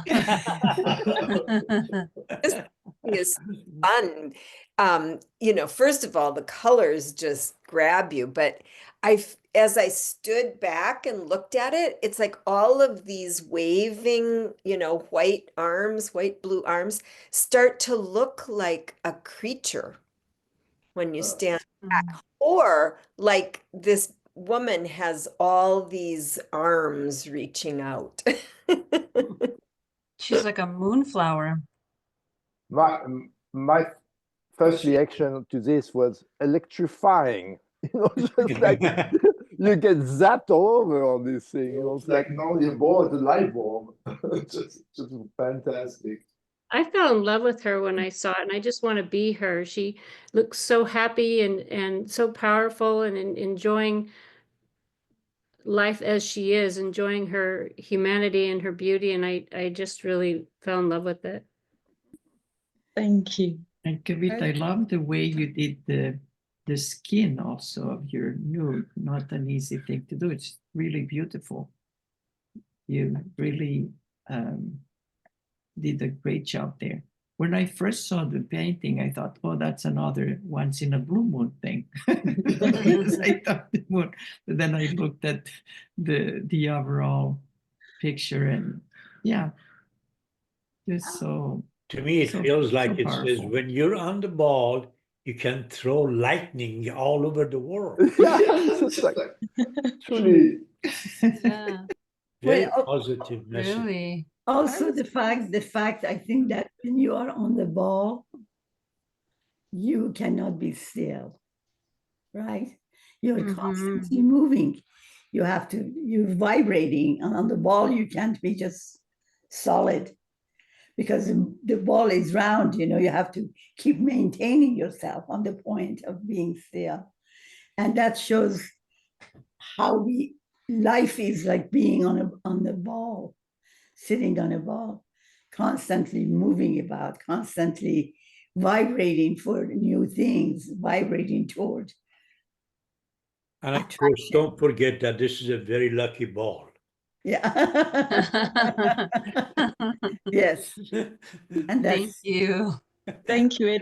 It demanded a lot of layers from me. I don't know if it's finished or not, but I spent over 20 hours on this. It's just more and more and more layers. And I felt a little bit like the Pope asking Michelangelo, when are you going to be finished? I'm tired now, it's like, come on.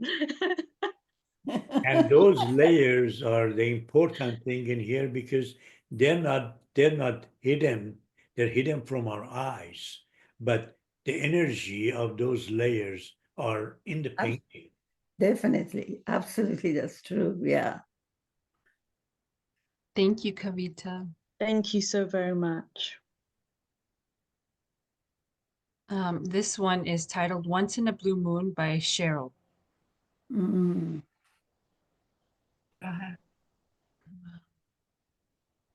Wow, Cheryl, so many symbols, and I love your feathery background here and your forest. Wow. It's amazing. Wow. I feel like it's playing a music, you know, there are some notes flying by from every direction, and it's just different.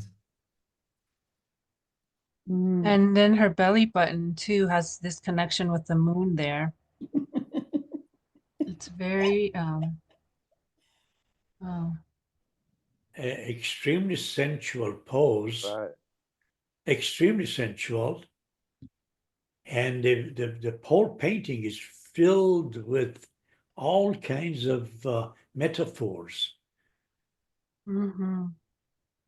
And I love the brushstroke between, you know, the figure and, you know, by the blue in the blue. You've done such a beautiful, playful, Renoir-like brushstrokes. I love the contrast, the paradox. To me, it's on fire, but at the same time, it's peaceful.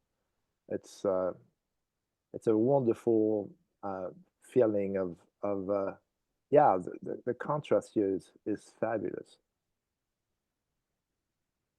Yeah, this could be a painting that, you know, people could talk about it for days and months. There's so much hidden messages in there.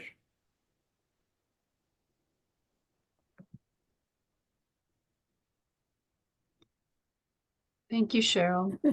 Yeah. Anything you wanted to share? I wanted to thank you, Rosario, for posting your works in progress because I actually wasn't going to paint. I've never painted or drawn a figure. And so I thought I would challenge myself. And so thank you for that.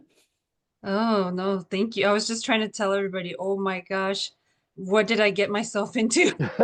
I know this is going to take all week to paint, so yeah, you did a great job. Thank you for sharing. Hey, Cheryl, I'm going to steal your figure in here because I love Yeah. the pose. It's such a fabulous, sensual pose you've created. I actually stole yours. I used one of yours as an inspiration because I was like, I don't know how to draw. And then it morphed into this. That's awesome. And I was like, from I don't each know other. how to draw a hand. And I was like, I'll just let it disappear. I love it. Thank you. This is by Fatima, To Hit the Nail on the Head. Wow.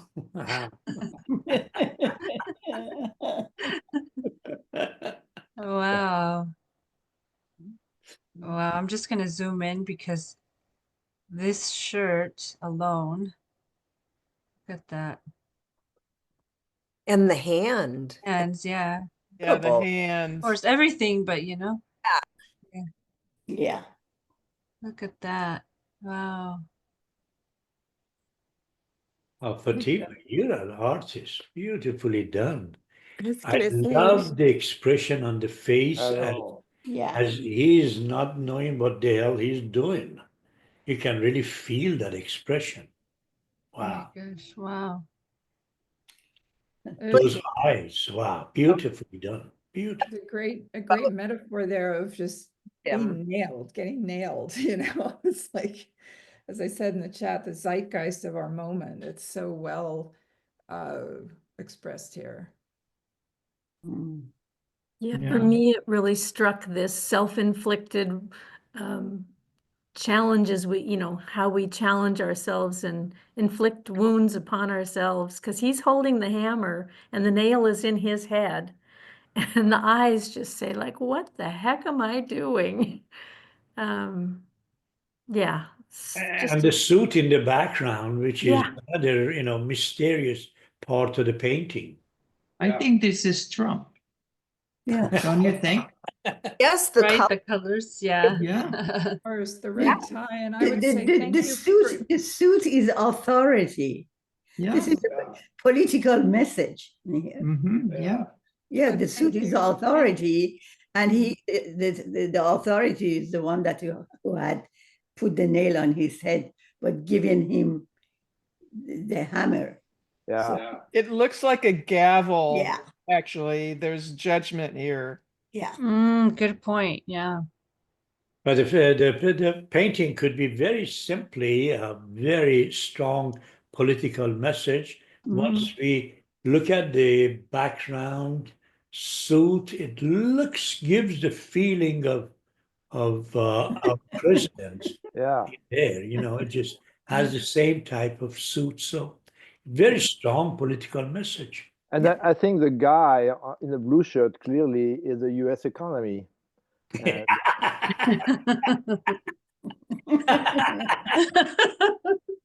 Beautiful. I love this, Fatima. I just love it. It's so powerful, so much strength, such talent expressed on the canvas. I feel like I know him. I met him. He looks so real, and I immediately got the very strong political message that you're talking about. And I really love this work. It's fantastic. Yes. Thank you, Fatima. Did you want to share something? Yeah, sorry, I'm in the car, so I can't turn on my video, but yeah, I mean, I've after I think creating this, I wasn't sure if the man in the back kind of is there, or if he's too on the nose, if you will. And so I was even considering kind of changing the entire background. But it's interesting to hear people's thoughts. And I'm curious what people think about that. And yeah, it is a gavel, and it's kind of like a commentary on justice. And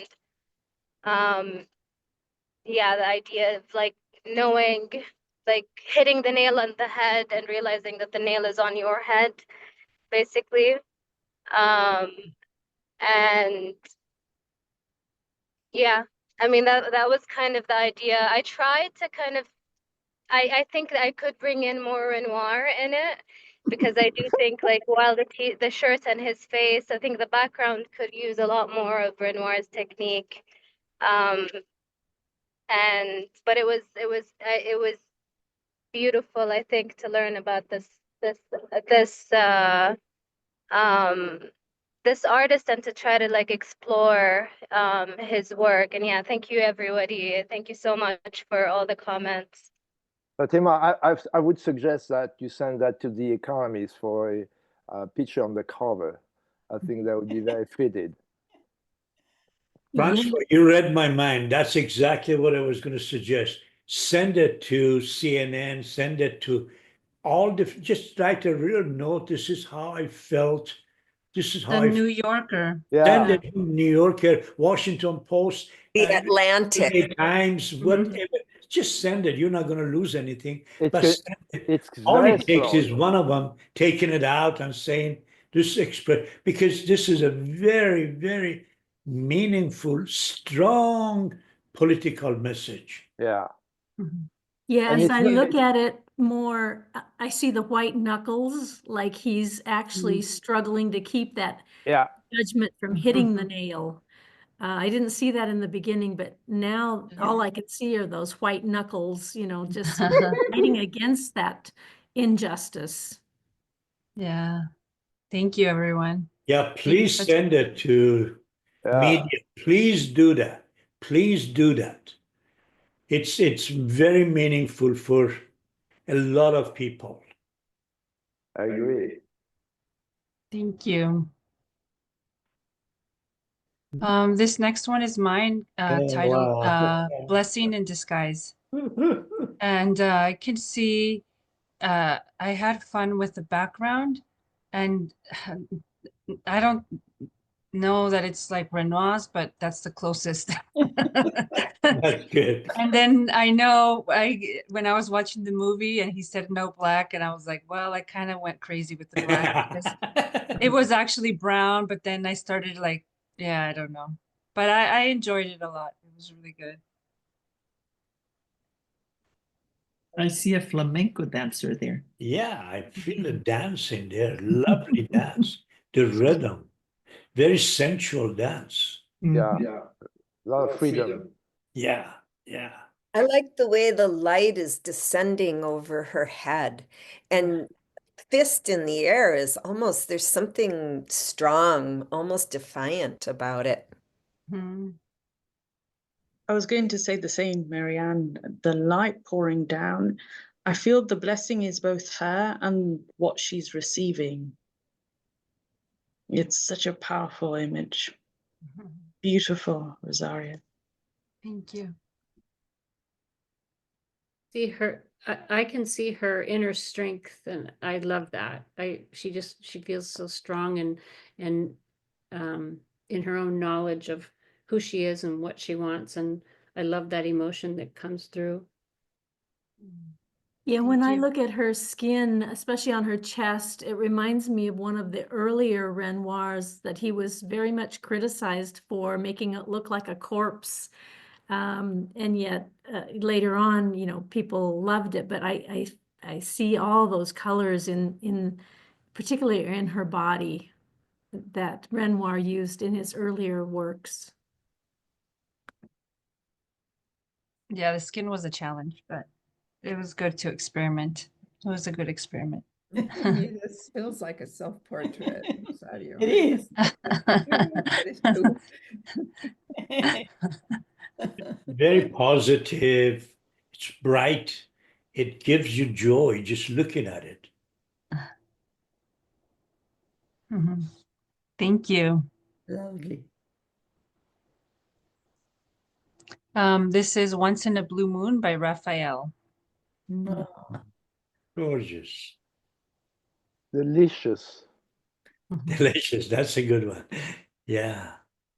Gorgeous is the word that came to my mind immediately as well.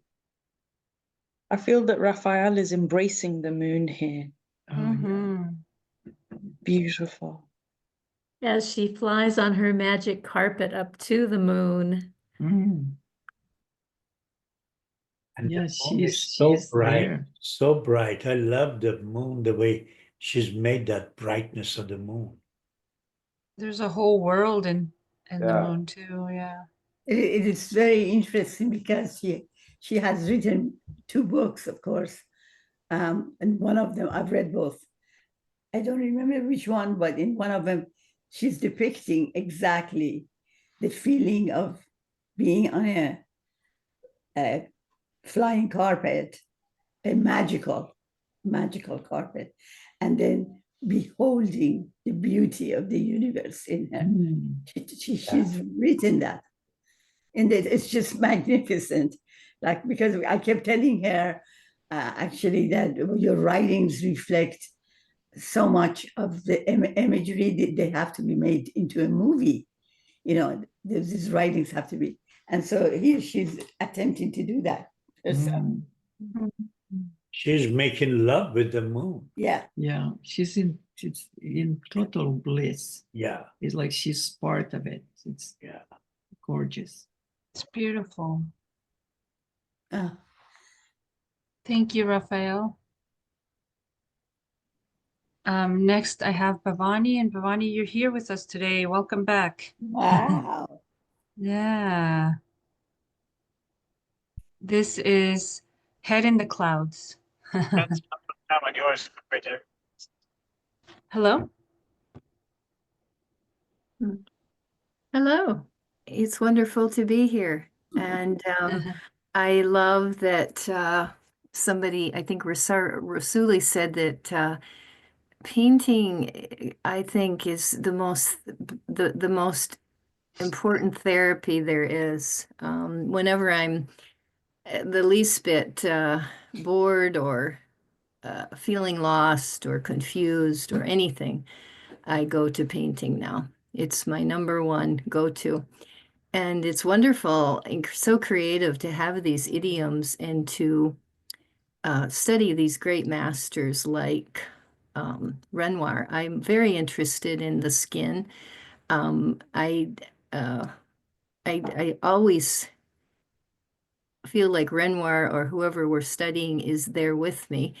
And then they give me permission to just be myself, you know, to take in their influence and their energy, but then to see what else wants to come up in my own way. So the piece, the part of this painting that really speaks to me for some reason is this left corner being, especially the way she's lying, her breast, her body. You know, from a figure drawing perspective, it's actually not drawn correctly, but I don't really care. I care more about the feeling of it. Exactly. Especially the breast is so beautifully portrayed, and the expression, and there's something about the red hair I've noticed more and more in my paintings lately. I'm really interested in red hair, so I loved it in the movie that the model had this honey red hair. It seems to be speaking to me symbolically. So anyway, I don't know if you can tell those are clouds or not, but they feel like clouds to me. Thank you. There's so much of Renoir in this painting. It amazes me. The whole pose is the way you've done it, the movement of the people in there as they're floating.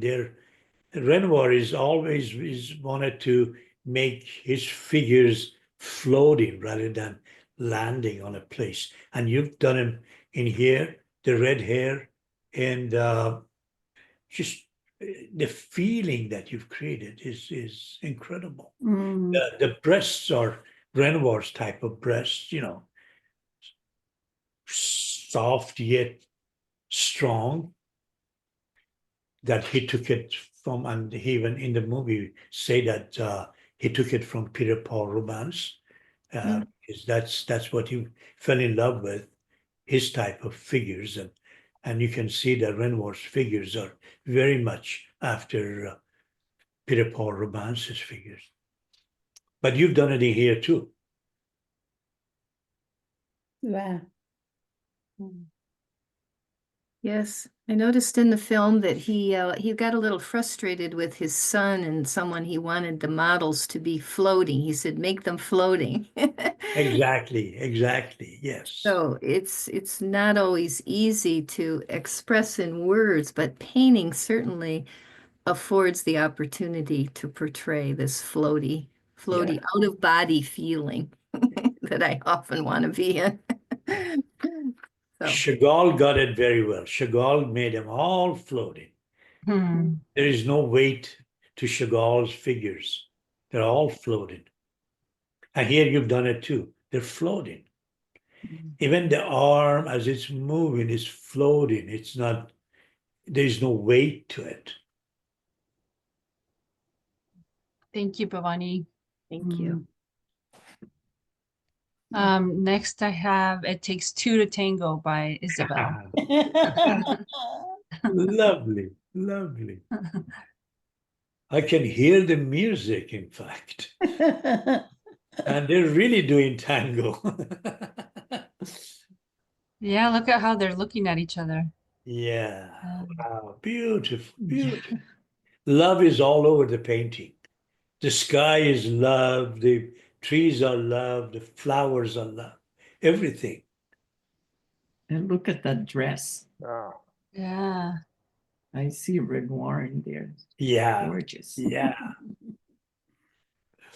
You could be a forger of Renoir.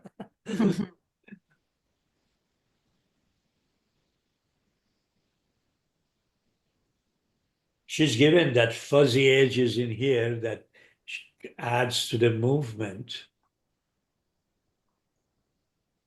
I love how all of Isabel's works to me have such a softness and tenderness. So she has such a beautiful use of color, but the emotion exuded is always soft and tender to me. I really love that. Yeah, her paintings are all about love. Yeah, and at the same time, you see the concentration and the intensity that it takes to really dance the tango, and that is captured very well in the midst of the tenderness and softness. Beautiful. Thank you, Isabel. This yellow-green theme, it just feels so different, you know, it's some sort of romantic in a different way. And I don't get it, but it's just so beautiful. Thank you. Then we have a few that submitted 2 paintings. I have Reeds, I have Francois and Yashar. This is their second submission, so I'll just put it up briefly so we can go through the All 3 carry their brush strokes of Renoir very well. I love that. And you're coming along beautifully. Look at that work. Amazing. Only 3-4 months ago, you had never even painted. I'm just more comfortable with acrylics, and it's just more easy. I just put the layers and layers and layers, and it's just much easier. Yeah. I can express it much. Yeah, it's more comfortable. I love this. Rassouli, you know, it's interesting you said that at the beginning, you have to make the idioms your, and what I felt through this painting as I was going through it is kind of flip the idiom on its head. This is obviously cry over spilt milk. And when I realized this river of milk, I give, you know, my guy here permission to cry because it's a lot of spilt milk. You know, idiom goes, don't cry over spilt milk. Mine is cry over spilt milk because there's a lot that's been spilled here. So that's what I was trying to express through this painting. Lovely. Thank you for sharing. Thank you, everyone. All right. Idioms are really building up nicely. I love that. It's a whole new direction. And the beauty of painting idioms is that you can paint any style, any way you want. And it could be happy, could be sad, could be funny. Everything is in the idioms as you've seen it in your paintings.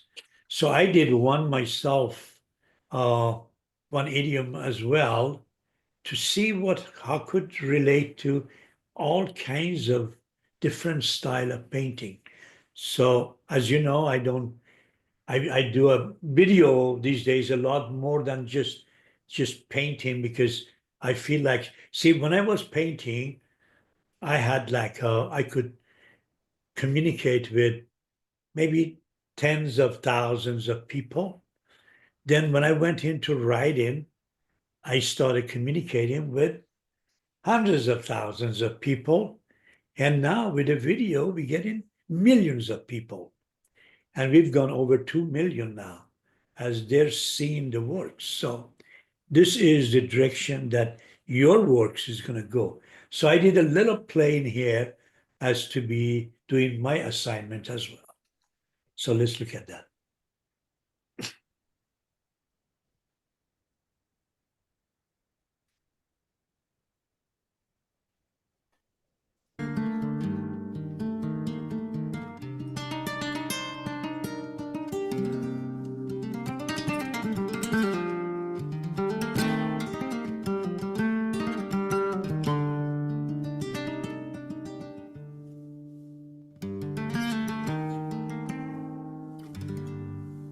Ya no estás más a mi lado, corazón. En el alma solo tengo soledad. Y si ya no puedo verte, porque Dios me hizo quererte para hacerme sufrir más. Siempre fuiste la razón de mi existir. Adorarte para mí fue religión. tus besos yo encontraba el calor que me brindaba el amor y la pasión. Es la historia de un amor como no hay otro igual, que me hizo comprender todo el bien, todo el mal, que le dio luz a mi vida, apagándola después. Ay, qué vida tan oscura, sin tu amor no viviré. Siempre fuiste la razón de mi existir. Adorarte para mí fue religión. Y en tus besos yo encontraba el calor que me brindaba el amor y la pasión. Mon histoire, c'est l'histoire d'un amour. Ma complainte, c'est la plainte de deux cœurs.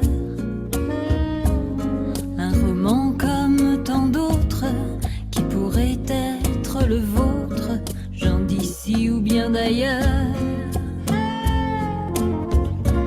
C'est la flamme qui enflamme sans brûler. C'est le rêve que l'on rêve sans dormir.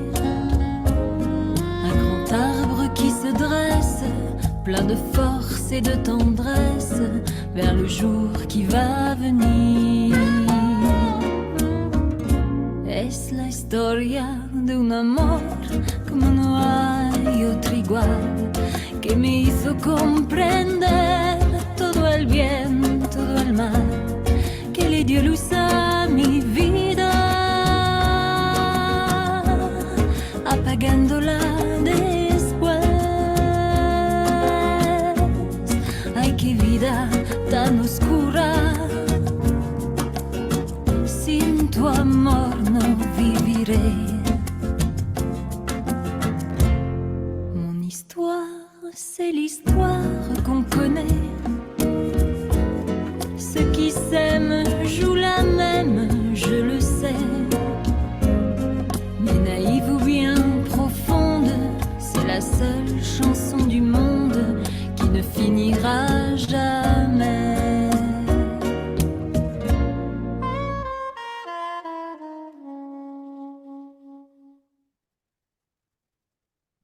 All right. And that was my take on idioms, trying to get some of Renoir's style in here as well. So now for this week, is there any comment you want to make about my work? Comment, yeah. What can I say? And you put it together with this song, which always makes me cry. I just love this song. So I was like, speechless. I was dancing, Rassouli. I just could not help myself, but I was dancing on this. Just, I loved every piece of it. The music, the color, the love that came through. Oh my gosh, just felt in the zone. Thanks. Thank you. The effect of the music was so fabulous in this whole production that you've made. That is, in a way, I think it's so beautiful and so right. But then also, I'm jealous for the fact that I don't get to play music with mine if I wanted to. The production, it makes it all. It's the production. And of course, your work is exquisite, but you have such talent for putting music into an image. And that shows in here. The mastery is in that, so. And then, of course, the message is just also fantastic. Awesome. I was really struck by the use of only 3 colors and that the black you would normally think of being on the bottom and the white on the top. And reversing those, I think, really strengthened the, what goes up must come down idiom. Yeah. And I was surprised to see black in your painting because that's not a color you usually employ. So it was really a stretch, out of what I think of as your normal way of painting. And I loved it. Yeah. I love Rassouli, how Yeah, sure. I Yeah. think you have potential, Rassouli. Try to use it. I love how the video unfolded and the image unfolded quite slowly, in that the first 15 seconds or so, we could never have known what was coming. You kept us guessing. It was just beautiful. Thank you. Thank you. One thing that I was emphasizing in here is that, see, the color red is the color between the dark and light. Yeah. The sunset, sunrise, flames, you can see that. Between dark and light, we have the red. So that was my play on that red as well. That's why I had to use black in order to bring the dark and light against each other with red as a play. Anyway, now we're going to be, is there any other comment, anything that? Can I ask you a question that's not, I had read, before knowing you, I had read that you were always starting your painting by painting your canvases black. Right. But based on the conversation we have today, this is not the case, is it? It is. It It is is? not always. I don't always use black. In this particular case, was black as the base in here.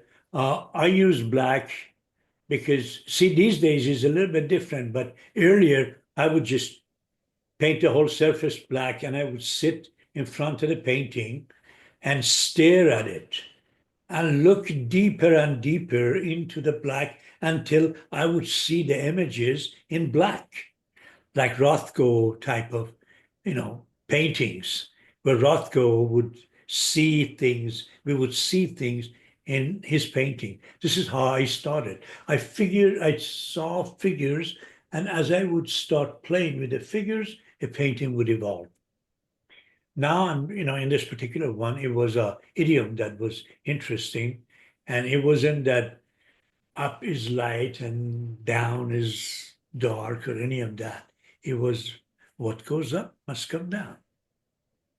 So now we're going to journey into a whole different place. We've been always in America and Europe.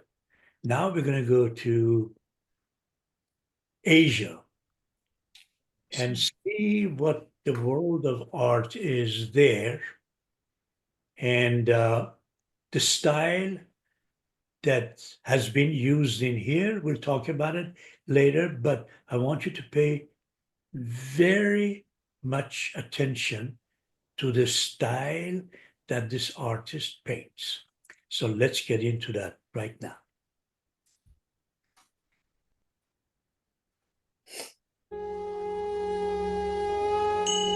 The master to inspire your weekly painting is MF Husain, a leading artist who is considered one of the most influential modern painters of India. Maqbool Fida Husain, better known as MF Husain, was a painter and film director who lived between the years 1913 and 2011. He's famous as an artist who painted visual narrative paintings in his unique Cubist style. The greatest achievement of Husain was to combine concepts of Indian mythology and history with the European avant-garde artworks. In addition to mythology, animal symbolism is a recurring theme in Husain's artworks. Images of horses that are classic icon of Indian traditional play a dominant motif in his artworks. He paints them as strong, free-willed creatures. In his canvases, Husain masterfully reflects India's composite culture in a rich mosaic of colors. His narrative paintings, created in a modified cubist style, are often sarcastic and funny. Husain usually begins a painting by drawing lines directly with a paintbrush, making no room for error once applied.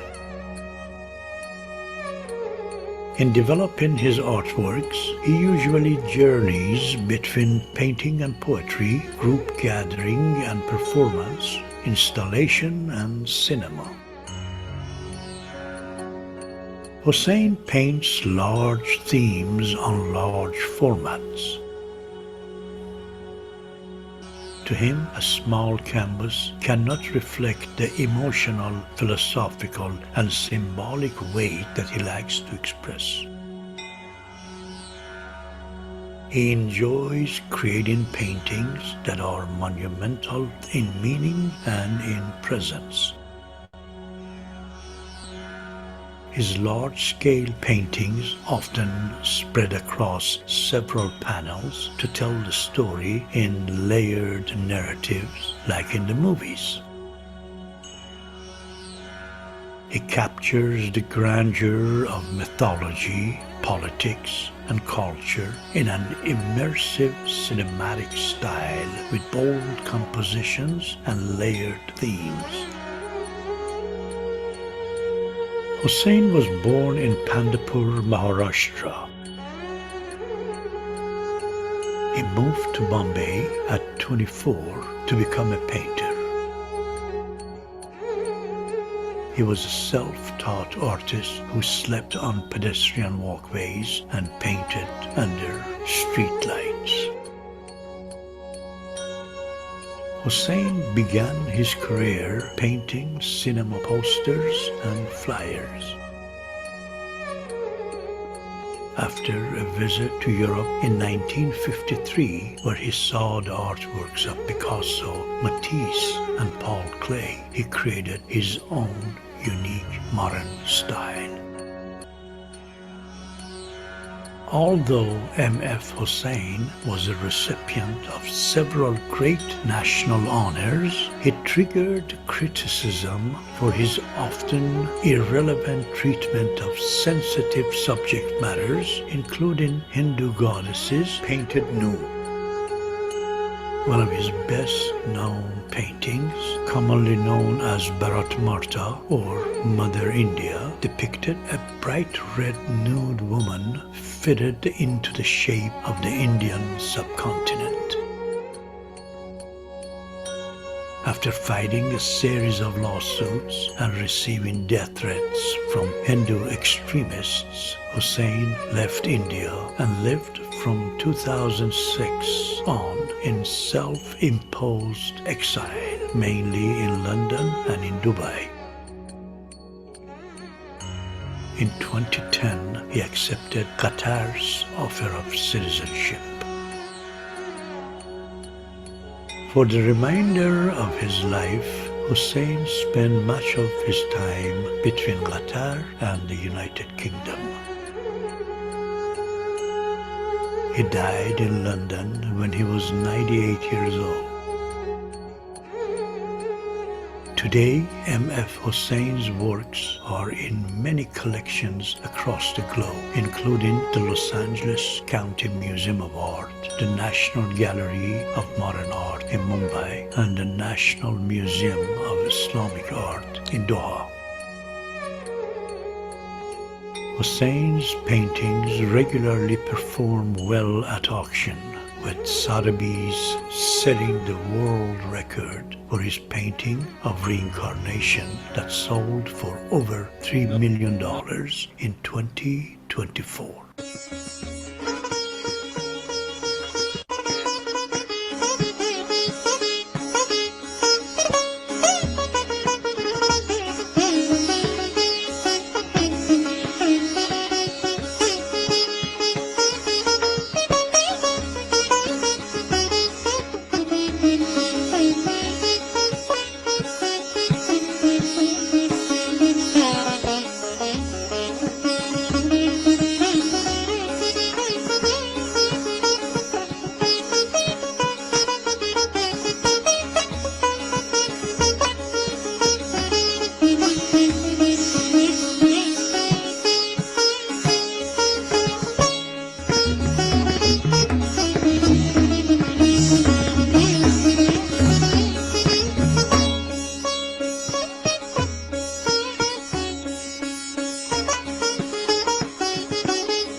What do you think about Husain? Any comment? I love his work. I love the brushstroke, the strength of his work. It's hard to explain. Oh, of course, the colors, but there is an expression, a strong expression on the canvas that I really love. I like that there's lines and color and movement and suggested themes, but you get to guess a little bit. And yeah, thank you for sharing that. I love his horses. There's so much freedom of expression, and I feel that there's a true identification with the freedom of the artist and the freedom of the horses. It's all coming from different shape, different color, different style of paint, different fragmentation, different. It's all mineral and at the same time So I mean, I love the way it feels free to paint a horse any way he wants, any form, any shape, I think there's so much freedom in that. It's very inspiring to me because I love the freedom of paint and freedom of expression. But sometimes you feel that it would be nice to put that in form, and he's done that. It's just horses are just expression of his artistry, but express so much of freedom. I really resonated with that. The idiom of the idiom that's called holding one's horses came to my mind. Yeah, he is holding his horses. Yeah, and the effect of the way he shows the horses in different emotions, feelings, and the feeling of the horses is way more important and of course a lot of that the reflection of that in Iranian artists for me was just amazing. There's so much he has, they reflected on his horses. So many of the very good Iranian international artists have done that. So I think it's a very important aspect of his work. The horses are, yeah. It's in such sharp contrast to Renoir. You're taking us from one extreme to what feels like quite a different extreme, a different space, and the intensity of his work. Yeah. Wow. It's really cool to see Cubism expressed from a different culture, because I think most of us are exposed through the European culture, Picasso and, what transpired from him. So that was very cool. Yeah. I think too, it's a big shift from Renoir identity-wise as an artist, how he really identifies, and you see like the strong Indian culture presence, but also from because you see the musicality. He puts the instruments next to women and next to deities and next to horses, and it's like a very interior, I think, way of painting about your culture, I think. Not sure. I love the To geometry. notice I would that. like. Go ahead. Oh, I'm sorry. I was just going to say, I'm ready to start painting right now. Yeah. The geometry, the mosaic, the fact that he and Salman Rushdie had such similar experiences with the backlash. I was just thinking that I want to see now Susanna's works. After that, you will get so much inspiration from that. It is so different direction. Yeah. I am waiting for paintings now. Okay. Even more. Yeah, I cannot wait to see the matching idioms with that one. That's going to be interesting. All about horses. Yes. Yeah. What kind of idioms are we to be looking at? Can we use old ones? Do you have new ones? No, she's going to show. We're going to use Indian idioms actually this time. But before we get to that one, there's something. See, his work is 180 degrees different from Renoir. Everything about him is different than Renoir. It's completely the other side of Renoir. That's why I brought him after Renoir, for you to really experience from this extreme to that extreme. While Renoir has these feather-like lines that are all usually dry brush, in his case is heavy impasto. He uses heavy paint. He begins with just an outline in black, completely opposite of Renoir. Outline in black, then he puts the patches of color, and he uses, Indians are amazing with colors, obviously, using these brilliant colors. And then he completes the painting. Every work of his has a message. Everyone is an expression, is an idiom. He works with these are all poetry in the form of visual poetry. Everything about his work is poetry. He's a poet reflecting his poetry. So where Renoir is all in nature with touchable things, in his case is all dream, mythology, ideology, goes to that other extreme.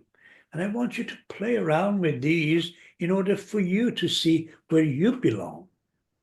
Here's a little short video of him showing how he paints. Here's a little short one to give you an idea how he paints his horses. Wow. Love to see it.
All right, that's good enough on that one. I just wanted to stay with the technique, the way he paints in there. See, exactly opposite of Renoir. Renoir has this delicate touch with the brush, as if his brush is making love with the canvas. In his case, is harsh.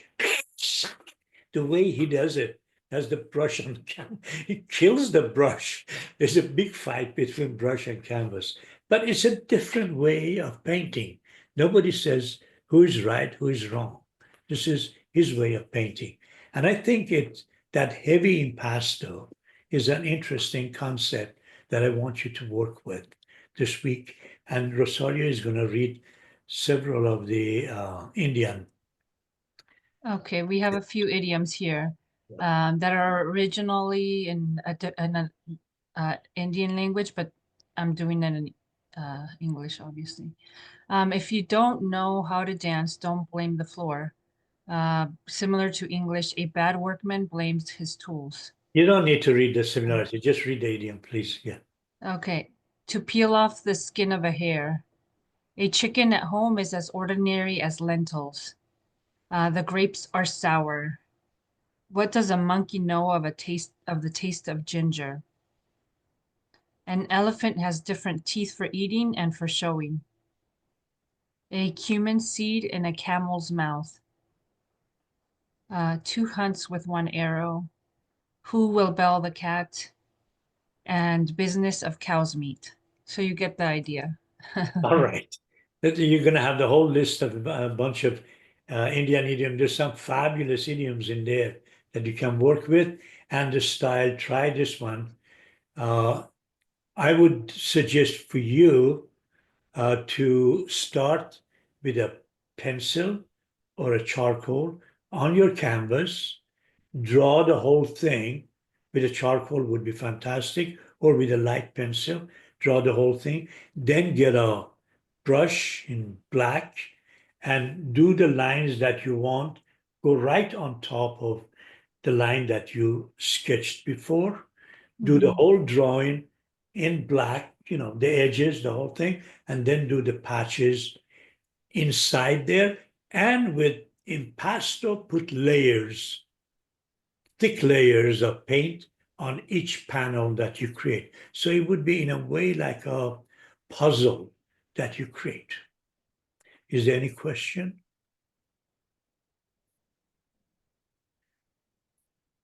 Everybody's ready to paint. Yeah, good. Yeah. There are several movies that I'll send you on Husain. His discussions. He's a very smart painter. Interviews, whatever you see in him. He was homeless living, in the worst conditions, sleeping on the sidewalks, eating from trash cans. And that's how he started to paint and ended up one of the greatest painters of all times. Enjoy that, and I'll see you next week. Thank you, Rassouli. Thank you, everyone. Thank you. Thank you all. Thank you. Thank you. Thank you.